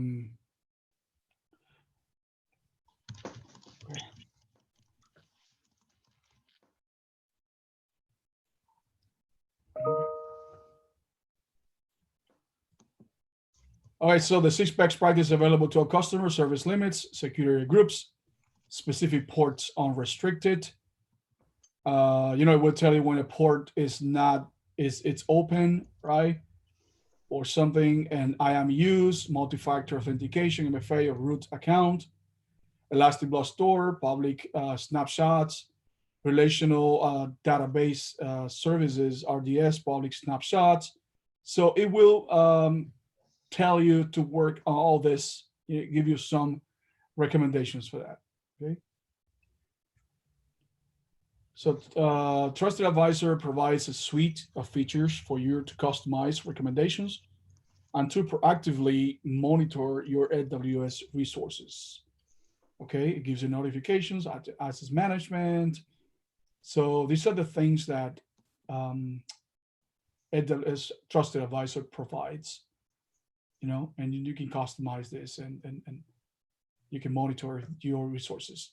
Okay, there are some services that I use for monitoring, and AWS Trusted Advisor is one of them. You also have CloudWatch, but it's a different type of thing. Okay, because CloudWatch is to monitor the health of your resources. These guys, what it does is it gives you recommendations of what to do. Okay, how to fix your issues here. It's like I say, it's your cloud expert. Okay. For example, Hungama uses AWS Trusted Advisor to usage and cut costs. Using AWS Trusted Advisor helped us save 33% on our monthly bill, and we'll continue to use it to optimize our infrastructure and costs on AWS. Okay, so Hungama has used AWS for server and storage management since 2008. Wow, almost the entire time that AWS has been in business. They started in 2006, so they've been there for 12 years. Okay, these guys, they have used AWS for 12 years. So they deliver content to customers in 47 countries across mobile, internet, and internet protocol, television, IPv4 services.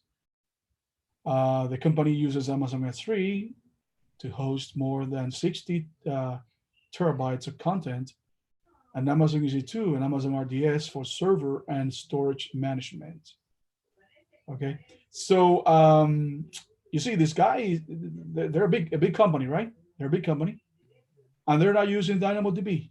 You see, they're using RDS because it all depends on the customers, on the company's needs, right? They think that RDS is best suited for their company and not DynamoDB. Okay, so as the company grew rapidly, more departments used AWS for development, causing an increase in monthly costs. Okay, so as you can see here, one of the 5 categories of trusted advisor is cost optimization, right? So it will help you save money, right? So we give you recommendations of how you can save money, right? So they reduced monthly costs by 33% by using trusted advisors cost optimizing checks. So what did the checks do? They revealed over provision instances sizes. So they were their sizes were bigger than they needed. And instances have spun up for every special project not terminated after completion. Okay, so you know, if your EC2 users are running, you're gonna be charged for it. Okay. So identify additional opportunities for optimization of the reserved instances they had purchased. You can even improve. Professor, I have a question. Yes. I have a question.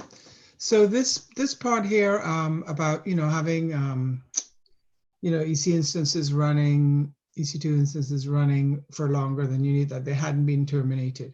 I mean, could you, because if you're managing a big system, could you set it up so that you could auto terminate after a certain period of time where they're not used? Of course. You can. Okay. Of course, you can do that. Yeah. Okay. So identify additional opportunities for optimization, the reserved instances, and identify a number of unused or underutilized EBS volumes that were left over from previous test projects. All right. So those are the things that AWS can give you advice for. As you can see, it's not that deep in this exam. You know, it's just a few points about trusted advisor. Not that complicated. So trusted advisor is a customized cloud expert. It helps you follow best practices, inspect your AWS environment, helps close security gaps, cost optimization, performance, security, fault tolerance, and service limits.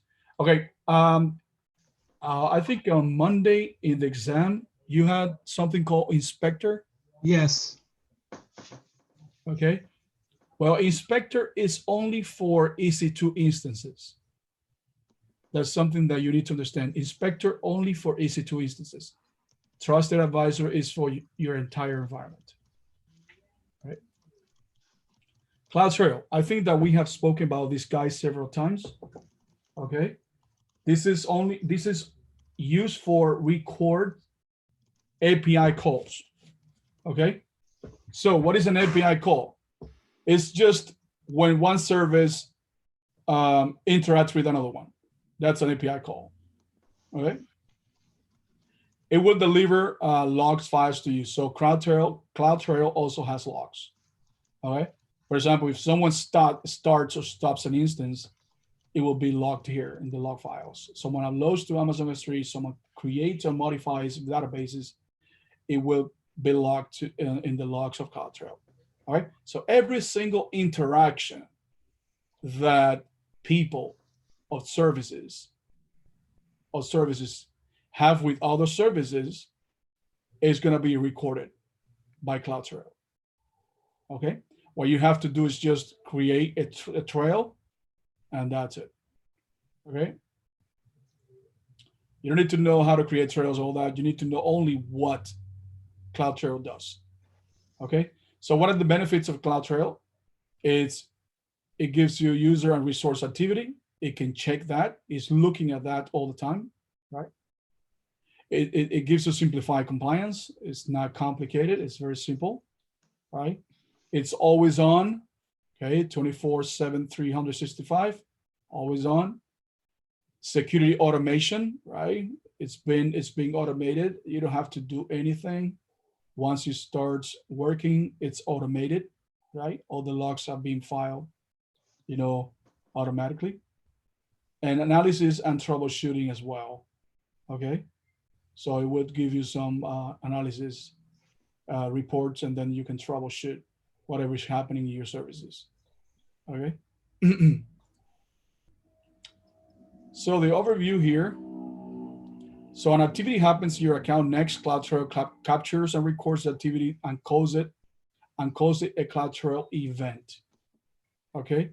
Then the event will contain details about who performed the request, the date and the time of the request, the source IP, and how the request was made, the action performed, the region in which the action was taken, and the response. By default, the logs are stored for 7 days. The activity log can be sent to other AWS services, so the activity history can be retained for as long as you like.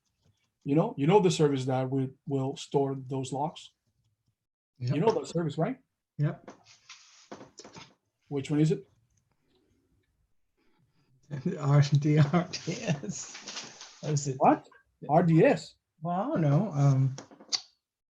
What's the service that I can use to store the logs if I want to return them for as long as I want? Oh yeah, that one, Glacier. No? S3. S3, okay. Okay, the logs in CloudTrail are stored for 7 days. For 7 days. If I want to keep them longer, then I have to move them to S3. Okay. Okay. S3 is the place to file logs, of course, right? And then I can put them in Glacier if I want to. So we have to turn on CloudTrail log file validation. That's the best practice, right? We have to aggregate the log files to a single Amazon S3 bucket. There you go. You get a bucket only for logging API calls, okay, from CloudTrail. And an Amazon S3 bucket for that only. Ensure that it is enabled across AWS globally. Okay, you have to make sure you have to enable that. Restrict access to CloudTrail Amazon S3 buckets. You have to create a policy and restrict the access because those logs are important for compliance, okay, for security compliance. Integrate with Amazon CloudWatch. Of course, CloudWatch is the one that monitors. So CloudTrail and CloudWatch can work together, and make sure that everything works well. So it's very important to have an MFA delete, very important MFA delete in your S3 bucket. So you can either restrict access and restrict people from deleting your files accidentally. You can enable something called MFA delete, okay? MFA delete. So 2 ways to make your S3 bucket more secure is by enabling MFA delete and also by enabling versioning, okay? With versioning and MFA delete, you can make your S3 bucket even more secure, okay? Very important. Yeah. Professor, when we were on the the slide with the four little pictures, were you reading from something when you were talking about the CloudTrail events and the action performed in the region and all of that? Were you reading from something? Yes, I was reading the actions that happened. Yes. Could you actually stick that in the chat for that slide? Yes. Please, thank you.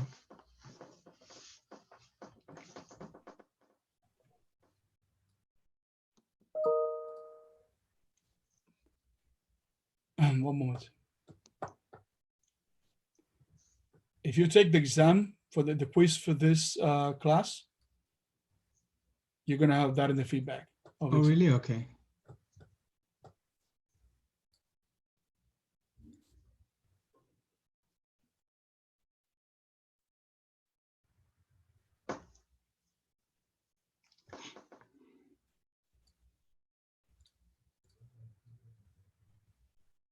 Thank you.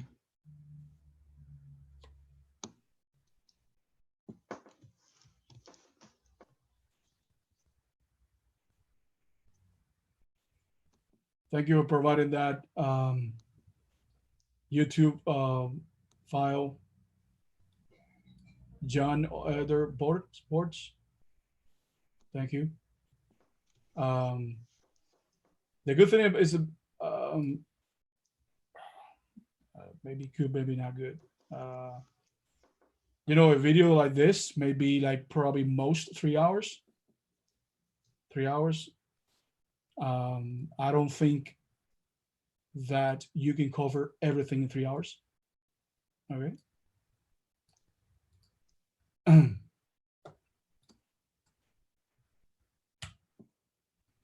Hey, this is Andrew Brown from 4 hours. You see? I don't believe that you can see things in detail in 4 hours. Otherwise, AWS would not create a course that is a month. I don't think this is possible. Believe me, it's not possible in 4 hours.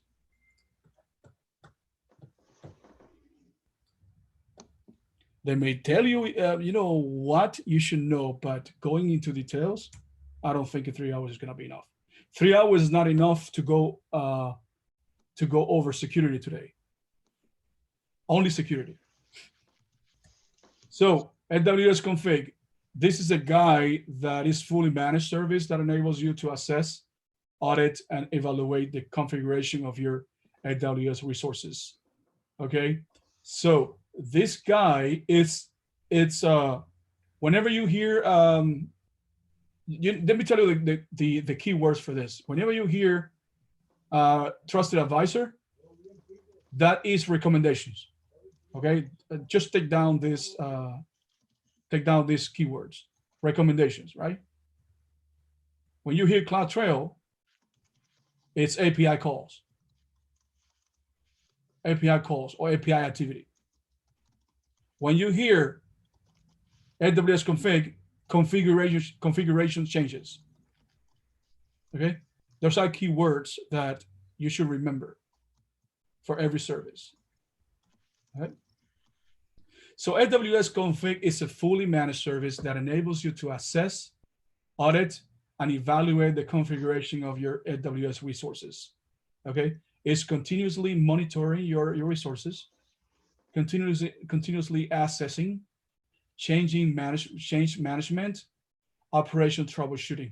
Okay, maybe you say, teacher, when can I use one or the other? Well, I'm telling you, if you want to have a recommendation about cost, because AWS Config doesn't give you any recommendation about cost, right? If you want to know about cost recommendations, then this guy is the good one. Yes, so there's several services that may be confusing when you put them side by side and compare them. Like for example, if you talk about Cost Explorer has to do with projection of bills, like you know, like 3 months in the future and 13 months in the past. You know, it gives you like projected expense for the next 3 months, and that's what Cost Explorer gives you. Then you may have TCO, which is about cost too. You may have simple monthly calculator, and then you have these guys too, AWS Trusted Advisor, that has to do with cost too. And then when you have all those guys together, it may be a little confusing, but you have to know what keywords are for every single service. That's what's gonna tell them apart. Okay.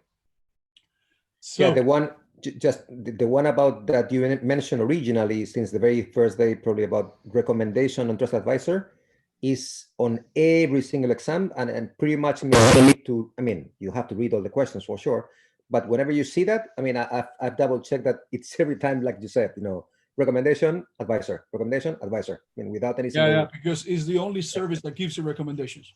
Yeah. Okay. Yeah. And that's what, among other things, that's one of the things that differentiates Trusted Advisor from the other guys. Yeah. Okay. So don't forget that. You mean from the other guys from competitors?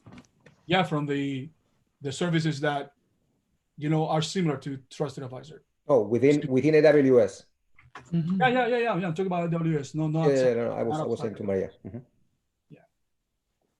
Because you may have them in the same question, Yeah. all of them together. But there's one word that tells you this is a service. and they do it on purpose. AWS does it on purpose. They put services that are similar. They're not going to put Lambda and Trusted Advisor. No, that's too easy. They may put Trusted Advisor, Cost Explorer, tagging, something like that, like consolidated billing, something that has to do with money. Okay. But if they say recommendations, that's Trusted Advisor. Okay. They may give you AWS Config, and they may give you Systems Manager, which is to patch or work on EC2 instances automatically, you know, in an automatic way. But if it says configuration changes, that is AWS Config. So you have to be careful with the keywords. Okay. For example, it tracks changes to resources with AWS, you know, within your account, right? It provides AWS resource inventory, configuration history, and configuration change notifications. When there's a change, this guy will let you know that something was changed, right? And it tells you, for example, if you have a rule, you can create rules in AWS Config and say that you want to know all the ports that are open, okay? And then it will tell you all the ports that are not in compliance. So there were ports that need to be closed and they're open, so they're not in compliance. So you can create rules for that, okay? If you go to AWS Config section,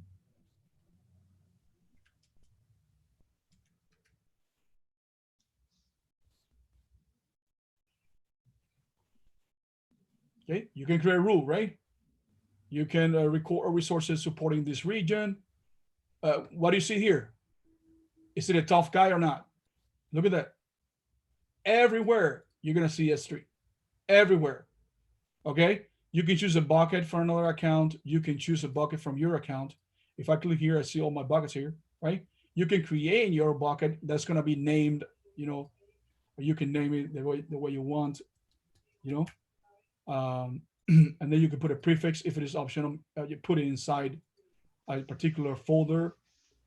You can create a topic for a notification. I already have one, so I can choose my CNS topic, okay, to receive an email. You can choose a role here just in case you want to, or actually you will have to have a role because you have to check with all the services if a change has happened, right? So you can choose a role from the account that I already created. I think that I don't have any role for that. So we have to, it will create a role for me. So I'll do next. And then here I can check if my website has a certificate, right? If CloudTrail is enabled. Okay, maybe CloudTrail is not enabled in my account. So AWS Config will tell me if it is in compliance, right? If my CloudTrail log files have validation, if the CloudTrail encryption is enabled, you know, it's just super crazy the ways that you can have different things here. If the VPC flow logs are enabled, if the default VPC security group is closed, okay, I can have many more. So, you know, you see, I just chose this row. It's gonna create for me. And then I didn't choose any rule, right? I can choose a rule here. But maybe if I put CloudTrail here, or maybe if I put here probably health checks, auto scaling group, you know, checks whether your auto scaling groups that are associated with a load balancer are using elastic load balancing health checks. Okay, so I want to make sure that my EC2 instances are operational at all times. I need to have a health check. Okay, but what if I don't have it? So this guy will tell me if it is in compliance or not. Okay, right? So I have to create a rule and then review it, right?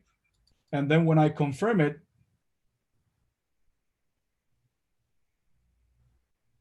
it might not give me any results because I don't have any elastic load balancer right now. But you can see here, I have all the resources that there are in AWS. You see all these keys, and I can check. See, I can add another rule here. You know, another one that has to do with that service. You see, if I select, for example, topic, okay, I have my manual approval here that would take me to that. You can add a rule. You know, the axis is rotated. I can do so many things here, right? And I can be here in the dashboard. No compliant rules, compliant rules. I don't have any rules here. But this is the guy that tells me if there has been any change recently to any of my resources. Okay. Right now, I have all these CloudFormation stacks, right? This is the inventory that I have here, okay? A resource inventory of my resources. I have 10 subnets, they're here, right? I have 6 S3 buckets, you see? So it will check all this, like a scan, it will scan all this and tell me based on the rules that I create, which one is in compliance and which one is not in compliance. Okay? And we'll not, go ahead. Sorry to interrupt you. Quick question. Will CloudTrail do something similar in terms of configuration? So I know, No. I mean, from an API, it's clear CloudTrail will, but not from a configuration perspective? No. Okay. No, that's for compliance of security, not configuration. Okay.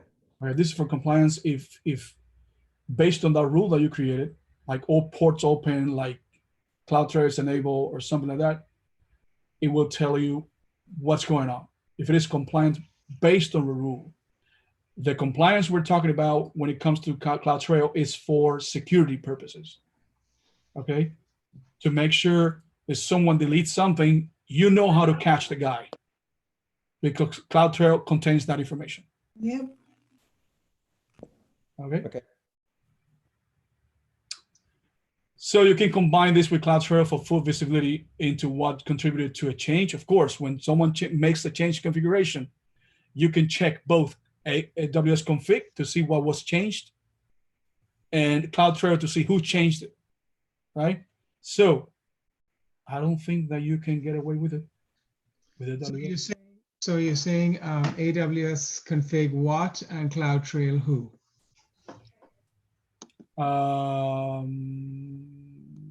Watch. So config will not tell you who. Config will tell you what. What, config what and trail who? If it is compliant, most of it is compliant, okay? When you make a change or anything, okay? That's why you use it in combination with CloudTrail because you want to do who did it. You want to know who did it. Mm-hmm. Okay, so enables compliance auditing, security analysis, resource change, tracking, and troubleshooting. Of course, when you see why something is not compliant, then you can troubleshoot and fix that. Okay. How it works. So configuration change occurs in AWS, right?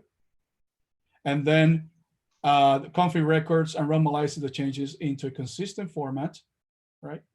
And then it normalizes the changes are delivered. Normalized changes are delivered to your S3 bucket, accessed through config APIs, and optionally sent via SNS, because you have to select a topic, right?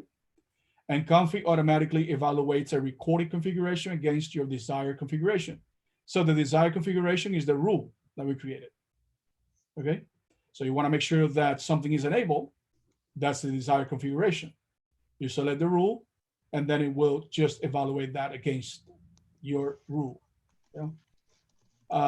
So here, evaluations are displayed on a dashboard accessed through config API and optionally sent via SNS. So this is the dashboard. Okay, that's the dashboard where you can see whatever. Yes, I don't have any rules right now. You know, I can add a rule here. Okay, I can create a custom rule, right? Or I can get a managed rule by AWS. Okay, so if I have this guy's access keys rotated, and then 90 days, right? 90 days. If there's a key that has not been rotated after 90 days, of course, this is if you don't configure the policy in IAM, right? If it is in IAM, you're gonna be forced to change your keys, right? But if you don't have that policy in place, you can use AWS Config to be notified what keys are in compliance. Okay.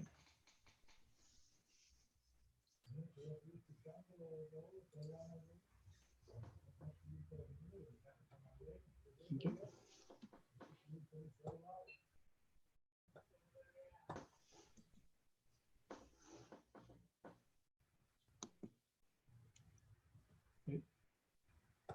So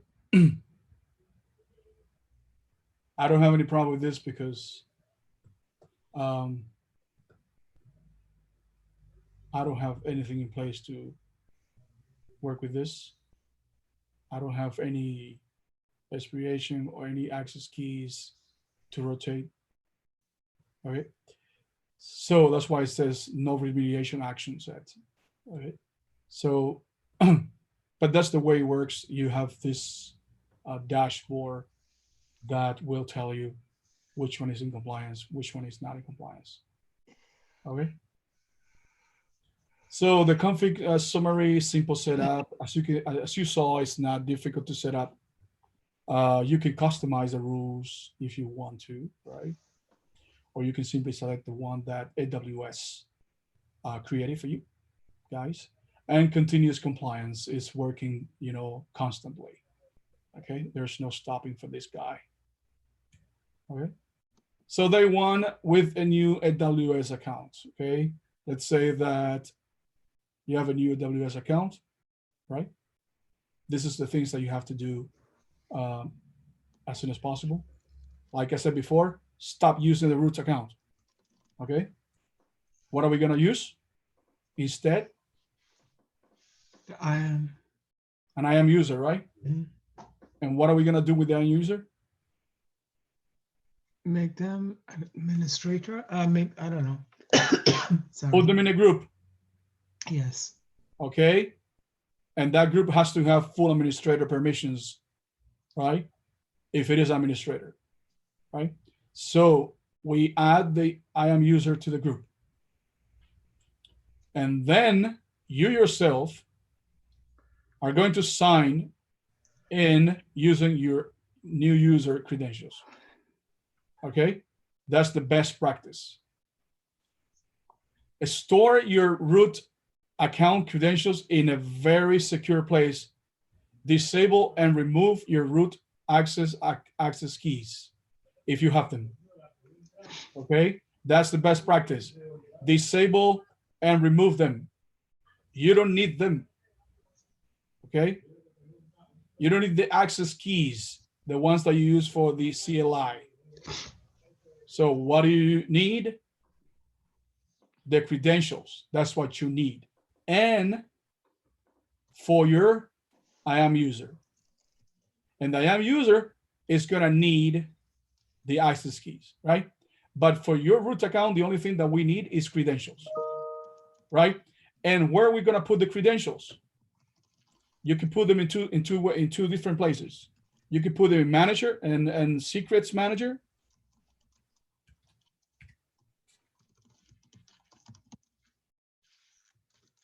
Where you create secrets, right? Credentials for RDS, visual database, other type of secrets, you know, username and password, right? You put it here, you can encrypt them, right? You can put them here in the secrets manager, or you can put them in AWS system manager, I'm sorry, system manager.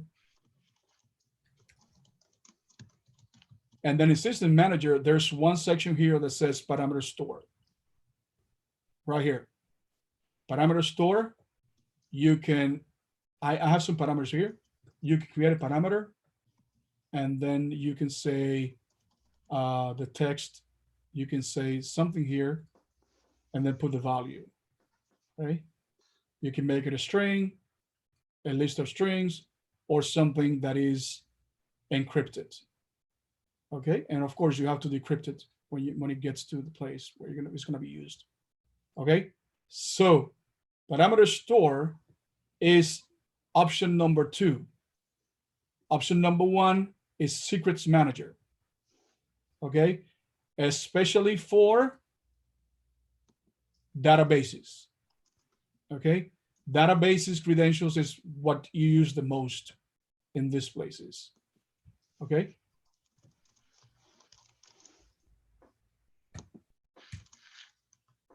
Require multi-factor authentication, MFA for access. That's going to be a requirement, okay, to make accounts more secure. Require MFA for your account user and all IAM users. You can also use MFA to control access to AWS service APIs. Software MFA options, AWS Virtual MFA, Google Authenticator, Authy Authenticator, Windows Phone applications, and SMS Authenticator. So these are some of the softwares that you can use for that. Okay. If you ask me which one do you use, Professor, I use Google Authenticator. Okay. Pretty easy, user friendly, you know, I like it. Why not AWS Virtual MFA? I haven't tried this one. Oh, okay. That's a good answer. It's an AWS thing. Okay. It's an AWS thing, so I'd rather have Good something. answer. Well, Google Authenticator, you can use it with Discord. You can use it with other Yeah, it's great. systems as well. Yeah. If you want to stay in AWS, then you use this guy.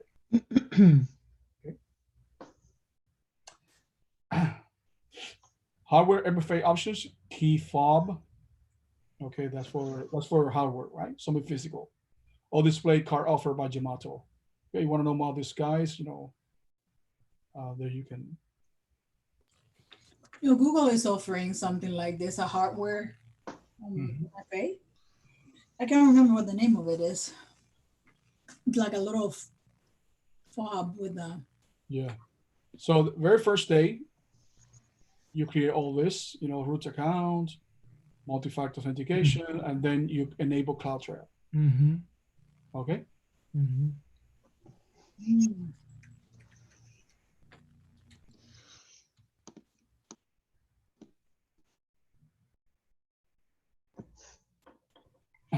My case is already enabled. No. CloudTrail. You name it, you apply to all regions. You know, remember what it says, that you have to make sure that it's applied to all regions. You can apply it to my organization, right? It says here, this trail will apply to all AWS accounts in your organization. Accounts with pre-existing trails incur additional charges. To learn more, go to AWS CloudTrail pricing. All right.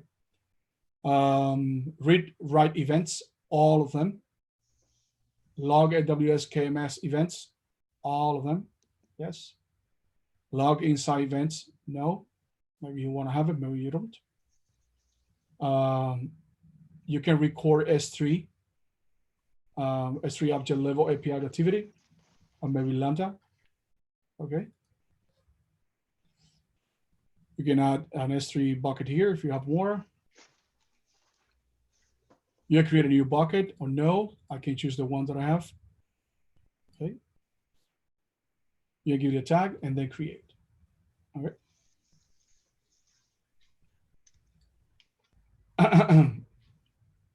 So this is something that has to be in place.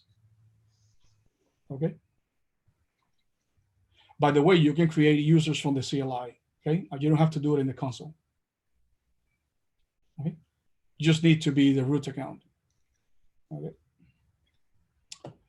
All right. So a CloudTrail to just record API request resources in your account. You can do it via CloudTrail console.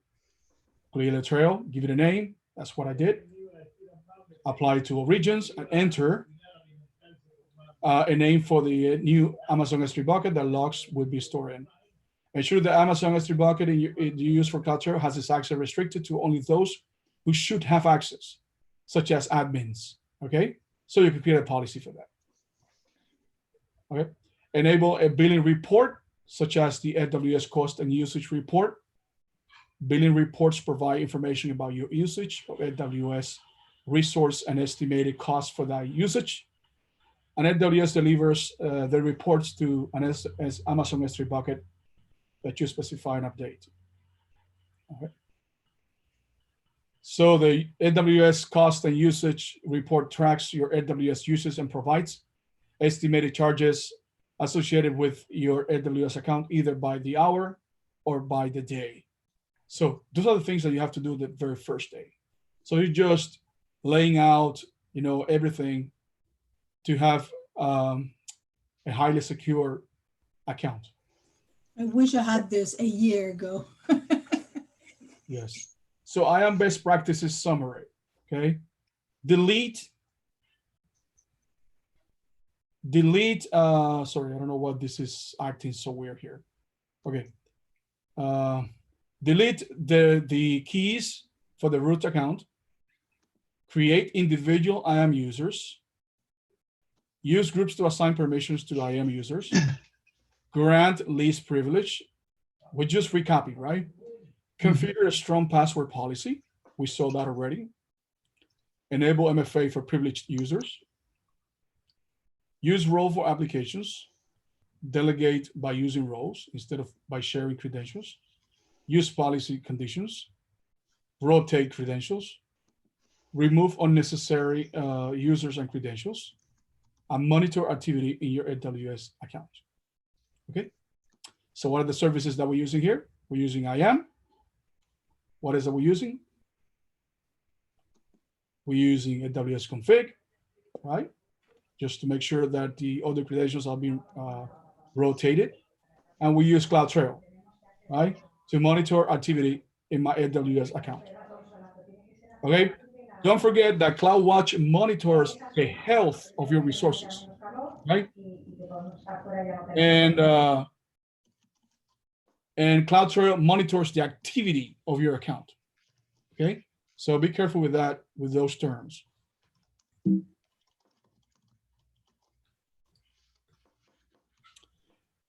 So review. AWS can be accessed in 3 ways: the console, the CLI, and the SDK, Software Development Kit. Okay. Root account is the email address used to set up the AWS account and always has full administrator's access. So the privileges cannot be controlled in this account, okay, because it has full access. Okay, you cannot change the privileges there. Okay, these credentials should never be given to anyone. That's obvious. The AWS account root user access keys should be deleted after logging. This is very drastic, right? It's very drastic. But when you're logging, create an IAM user. Okay, I've been using my root account all the time because we're not developing and we're not in production, right? We're just practicing. But for those at that level, you have to eliminate the access keys for your root account. Okay, you have to have administrators, okay, with access keys. A user should be created for each individual within an organization. That is, of course, right? But when you assign permissions, don't do it individually. Do it through a group. Through a group. The root account should always be secure with MFA. I don't have MFA. I had it before. I taught my students how to do it. They did it. But, you know, after using this account for practice so many times, you get tired of that. So you eliminate it. Because obviously you don't have anything important here.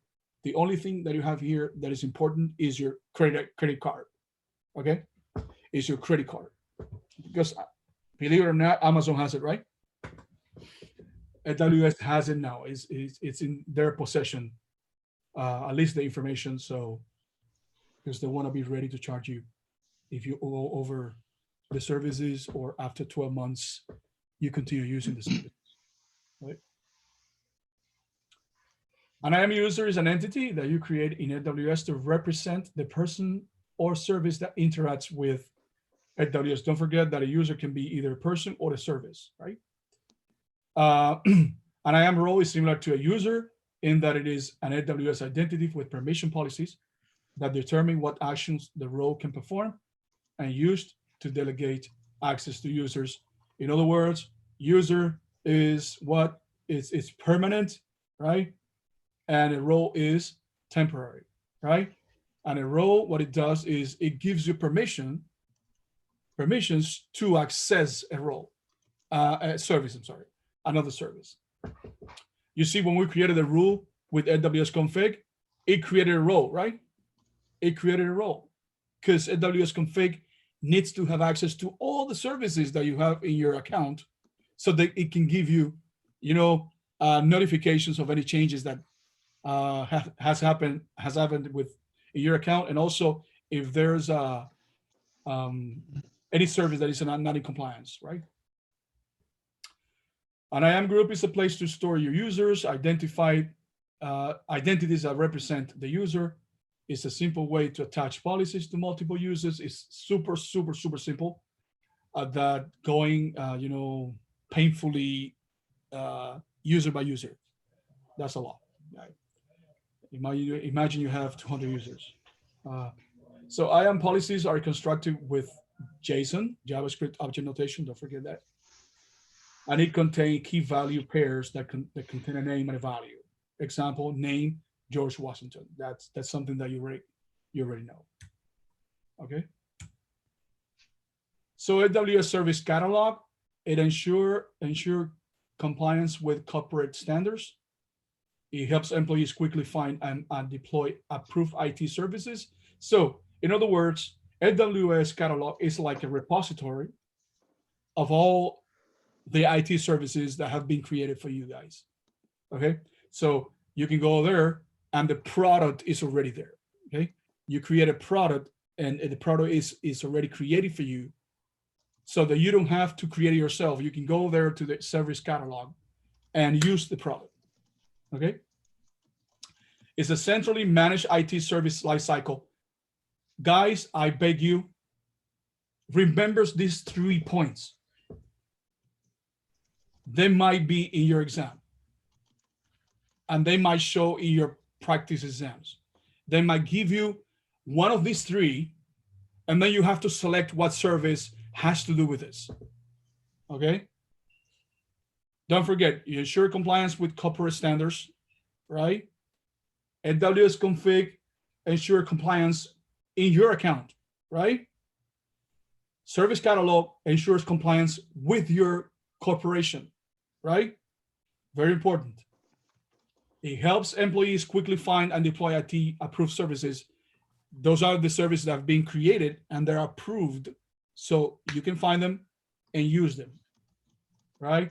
And it's a centrally managed IT service lifecycle, okay? You're gonna have a lot of services there, you know, and they're centrally managed, okay? So be aware of this, you know. AWS compliance approach, AWS and customers share control, you know that, right? Sometimes the control is it's shared. It varies depending on the service. There are services where both AWS and you guys as a customer, they have a shared responsibility in one service, right? So you got to be careful with that. Responsibility of AWS, it provides highly secure and controlled environment, and it provides a wide array of security features. Responsibility of the customer to configure IT. Okay, so before we continue, I want to show you service catalog. Okay.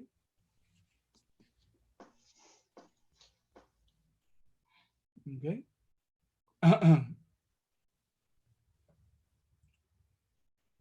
It's not free. With Service Catalog, you get 1,000 free API calls per account, region, and month. And after 1,000, each additional call is 0.0007.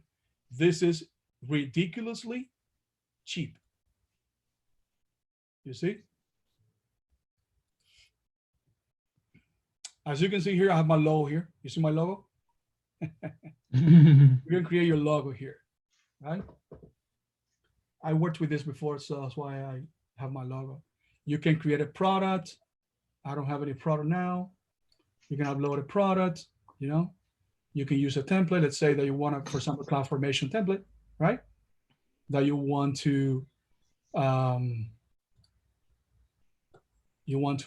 I don't have any CloudFormation template right now for this, but you can save it here, and then when you review it, people will use this, okay? Because it's being approved already. And then you're gonna be able to see the products here. Right now, I don't have any product, you see, but you can have a product list, you know? And if you wanna know more about AWS Config, sorry, Service Catalog, sorry, then you can watch, what's going on here? Okay. Then you can watch the video from this guy, right? It is only 1 minute, 35 seconds. So this guy. I'm Davis, you know, front-end engineer for AWS Service Catalog. It tells you, it gives you a little overview of AWS Service Catalog. Okay.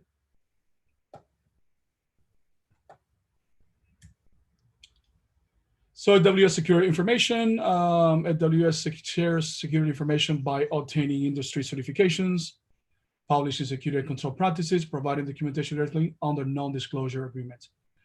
AWS also has to be compliant with higher ranking institutions, right? Or organizations, okay? You have to be compliant, right? With your standards, but AWS has to be compliant too. Okay, because they don't act on their own. They have to be, you know, they have to go abide by the rules, you know, and regulations outside of AWS. AWS assurance programs, AWS certifying bodies and independent auditors provide certification, attestations, laws, regulation, and privacy alignments and frameworks. All of this has to be, you know, like I said before, they have to comply with all of this, okay? But don't worry, AWS is covered, all right? But the fact that AWS is compliant doesn't mean that you're compliant, okay? So be careful with that. If you have an account or business or something, you have to be compliant. AWS risk and compliance programs. AWS has this kind of programs that provide information about AWS controls, assist customers in documenting their framework, risk management, control environment. These are things that, you know, if you want to go deeper in AWS and you have a business and you want to migrate to AWS, these are things that you should know that AWS has to have peace of mind, you know, because you don't want to trust a company that is not doing the right thing. Okay? Is this the part you said that's not so important? No. Based on my experience and the exams that I've seen, this is not that important. Okay, that's why I said that we might finish today because there's some parts here that are not that important. This is just for your information, Okay. which doesn't hurt to know. Okay. Business plan includes risk management. This is something that maybe you should know because we're going to have a business plan when we get to billing plan supports, right? Responsibilities, identify risk, implement appropriate, blah, blah, blah, all these things that AWS has to do, to make sure that everything is secure, right? You can read them later if you want to. AWS takes care of maintaining the security policy. These are the things that you can read later because this has to do with AWS responsibility. Okay. But it's not part of, or may not be, some of it may not be part of the shared responsibility model. All right. Some of them may be only things that AWS has to be complied with. Everything that has to do with security of the cloud is AWS's responsibility. Control environment includes policies, processes, control activities, secure delivery of AWS service offerings. Control environment encompasses people, processes, technology, integrate control identified by industry leading cloud bodies, all these things that AWS has. Designed to protect, that's the security of the information, confidentiality, integrity, availability. It publishes a security white paper. AWS, you are the one that secures your infrastructure, right? By enabling services, selecting services, but who ensures that those services are working? AWS, right? Because if I select, for example, Shield for DDoS attacks, okay, I am securing my infrastructure, but who secures Shield? AWS, right? Who makes sure that Shield is working? AWS. So that's the security of the cloud, right? Security in the cloud is your responsibility to make it secure by selecting the services that, work on that. Customer compliance requirements. This is for your information, just in case you have a business, right? Or someday you become an architect, then you have to talk to a business owner about all the things that they are responsible for, right?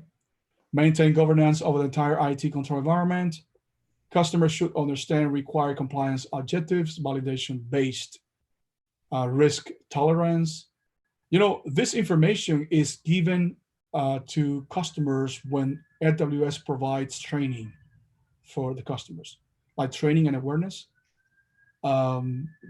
Because for people to understand the cloud, they have to send, or they have to allow for the employees of that company to be trained, to be able to understand both compliance standards and services, how the cloud works, right? Because AWS will lay out the rules on the table, right? And be clear about what they will be responsible for. And you, as a customer, have to be responsible for the things that, are in the cloud. And you should know that, okay? So everything will be clear from the get-go, okay? AWS security compliance programs enable customers to understand robust controls to maintain security and data protection and share compliance responsibility. Okay, that's a review. AWS security resources.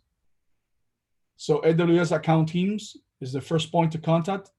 Okay, guide deployment and point toward the right resources to resolve security issues. Okay, I believe I'm sure this is not going to be in the basic plan, but moving forward in the developer plan, you're going to have more support. Okay, So development, business, and enterprise, they're going to have more support than the basic plan. The basic plan doesn't have anything basically. Okay, just access to forums and experts' opinions, all that, but not support directly either via email or phone. No support whatsoever. All right. So for the enterprise support, what we have here is 15 minutes response time. That's for critical, because we're gonna have severity, a level of severity of the tickets that you're gonna open, right? They don't call it ticket, they call it cases. When you open a case, depending on the severity, that's gonna be the response time, right? So 15-minute response time is it's the fastest they can go, right? Up to 15 minutes is the fastest they can go, right? When you have an enterprise plan. They are 24/7 by phone, chat, or email. You know, the developer plan, it's only through chat or email in our business hours only, right? So the developer also has some limitations, right?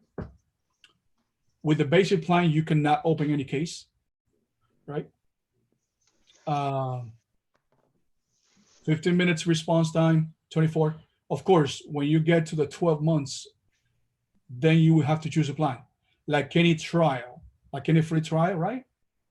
You have to choose a plan because it's not a free trial account anymore. It's not free anymore. So enterprise support is only for the first 12 months? No, enterprise is you have to pay for it. Okay. A basic plan is the one that is for 12 months, right? That's the free. That's the one that we are in now. Okay. Oh, the free account. 12 months.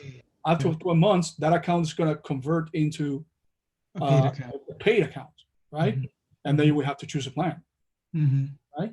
Which I don't recommend, because if you're not using it, okay, I can create another account, right? And close this one. I can close it, right? And it's a dedicated technical account manager. These guys, they really, really know AWS.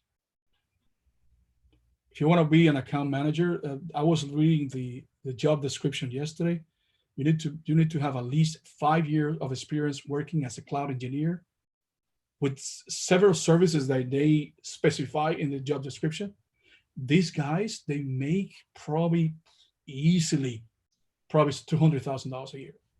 These guys, they make a lot of money. The enterprise support plan is super expensive. It's like $15,000 a month. So it's super expensive. Wow. It has all kinds of support.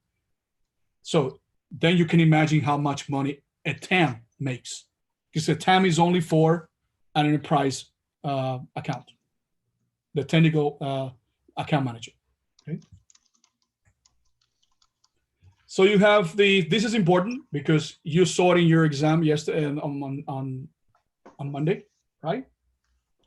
AWS Partner Network, APN. I am a partner network, APN, an APN partner.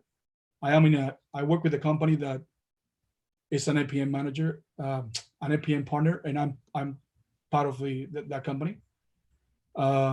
It's a group of cloud software and service vendors that has hundreds of certified AWS consulting partners worldwide. Yeah, I am one of those consulting partners certified. Like I am all this as associates and the professional certification. So I am part of that. So APN have earned endorsement from AWS. So these APN partners, the more certifications they have, the more prestigious they become. So there's some tiers. I think that the highest is premium. You can be a premium APN partner. So I think that when you get to a certain amount of certifications, I'm talking about the people that are working with you, if they're all certified and you get certain amount, you get a premium, you get to a premium level. And then that's more reputable, right? And this companies, they offer, for example, I take an examination with these guys, and if I spent $150, they give me back $300 instead of $150. So they reimburse me 200%. So it's pretty good, right? So they have the consulting partners. They help customers implement, manage AWS cloud deployment. They help develop security policies, meet all that, they're in compliance. And they have the technology partners, which they provide software tools and service hosted. This is exactly what Maria said during the exam when you were taking it. The consulting, they give you guidance, right? Guidance, and the technology, they help you with, the implementation of services and software tools, all that. Okay, they could be in your exam, right? Advisories and bulletins. Advisories and bulletins provided current vulnerabilities and threats. Customers work with experts to address reporting abuse, vulnerability, penetration testing. All right. For penetration testing, you will have to ask for permission from AWS, but there are some services that you don't need permission. Okay, so you don't need to know what services they are, but you need to know that for some services, if you see that as a choice in the question of your exam, for some services you don't need permission from AWS because you are using AWS's platform to test your security, right? So you're using my platform to test your security. So I guess you would need permission from me, right? So, but for some services, AWS is allowing companies to do this without any permission. There's been, Dineski, on this one, there's been an exact question like that in one exam, and the answer was you don't need to ask for permission to AWS to do any penetration testing. For some services.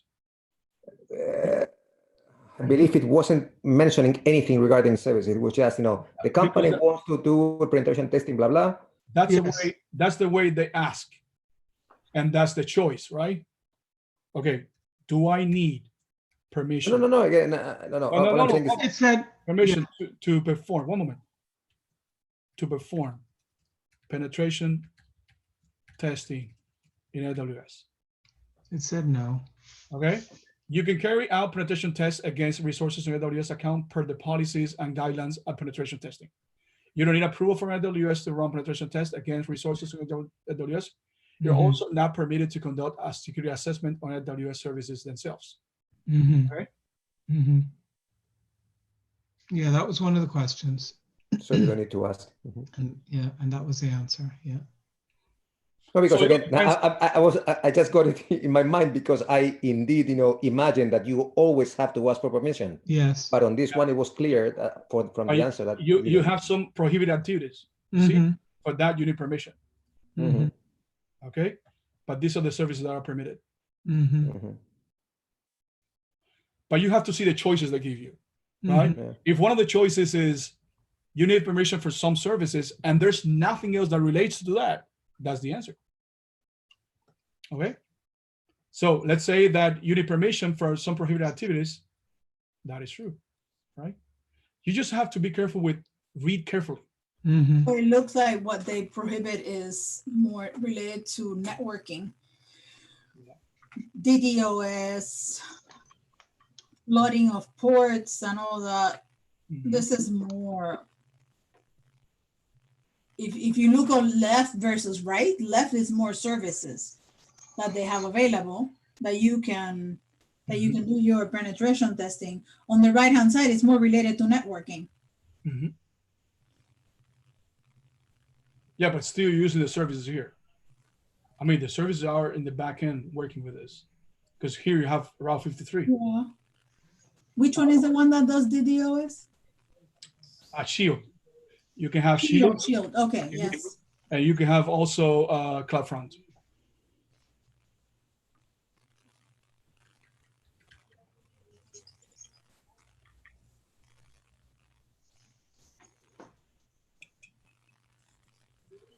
So AWS WAF is, I got WAF.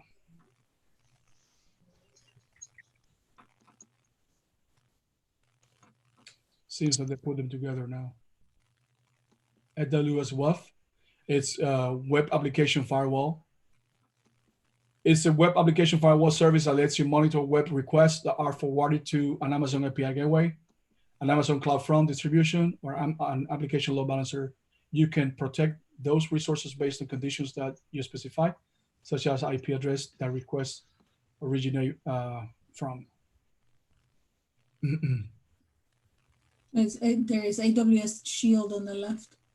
Seems like it's part of classics on left-hand side of the screen. Yeah. Right there. So you can have, this has two flavors. It has standard and advanced. Okay, standard is free, advanced is paid. All right. So this is.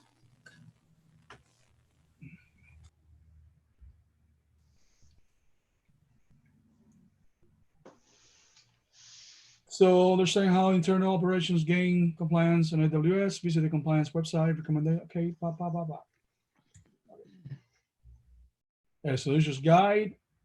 Okay, this is not, the most important part here is this, right? That's what often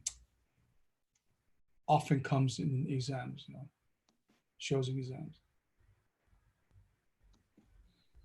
Okay, so this is the review of the model of this module today.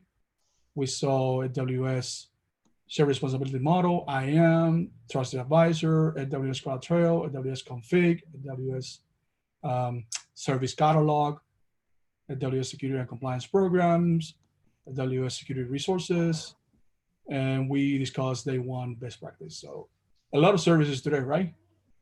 Yeah. One, two, three, four, five, because Service Catalog is not here. Okay. Why in this security model haven't we taken a look at Shield? Because Shield is more advanced. Shield is for another certification. Shield indeed has been on a lot of questions within the exams. Yes. That's what I said. That's what I gave you. That's what I gave you, this guy. Let me see if I put Shield here. Yeah. Probably this. Yeah. Right here. Yeah. The fact that we don't teach it here, it doesn't mean that it's not going to be in the exam as a choice, not as the answer. Okay. The exams that I created that you came, you talked to me about, Oscar, the Y Amplify, that's not an exam in line with the actual exam. That is to test you to see if you know these services. Right? Shield is more advanced. That's for another certification. What? Sorry?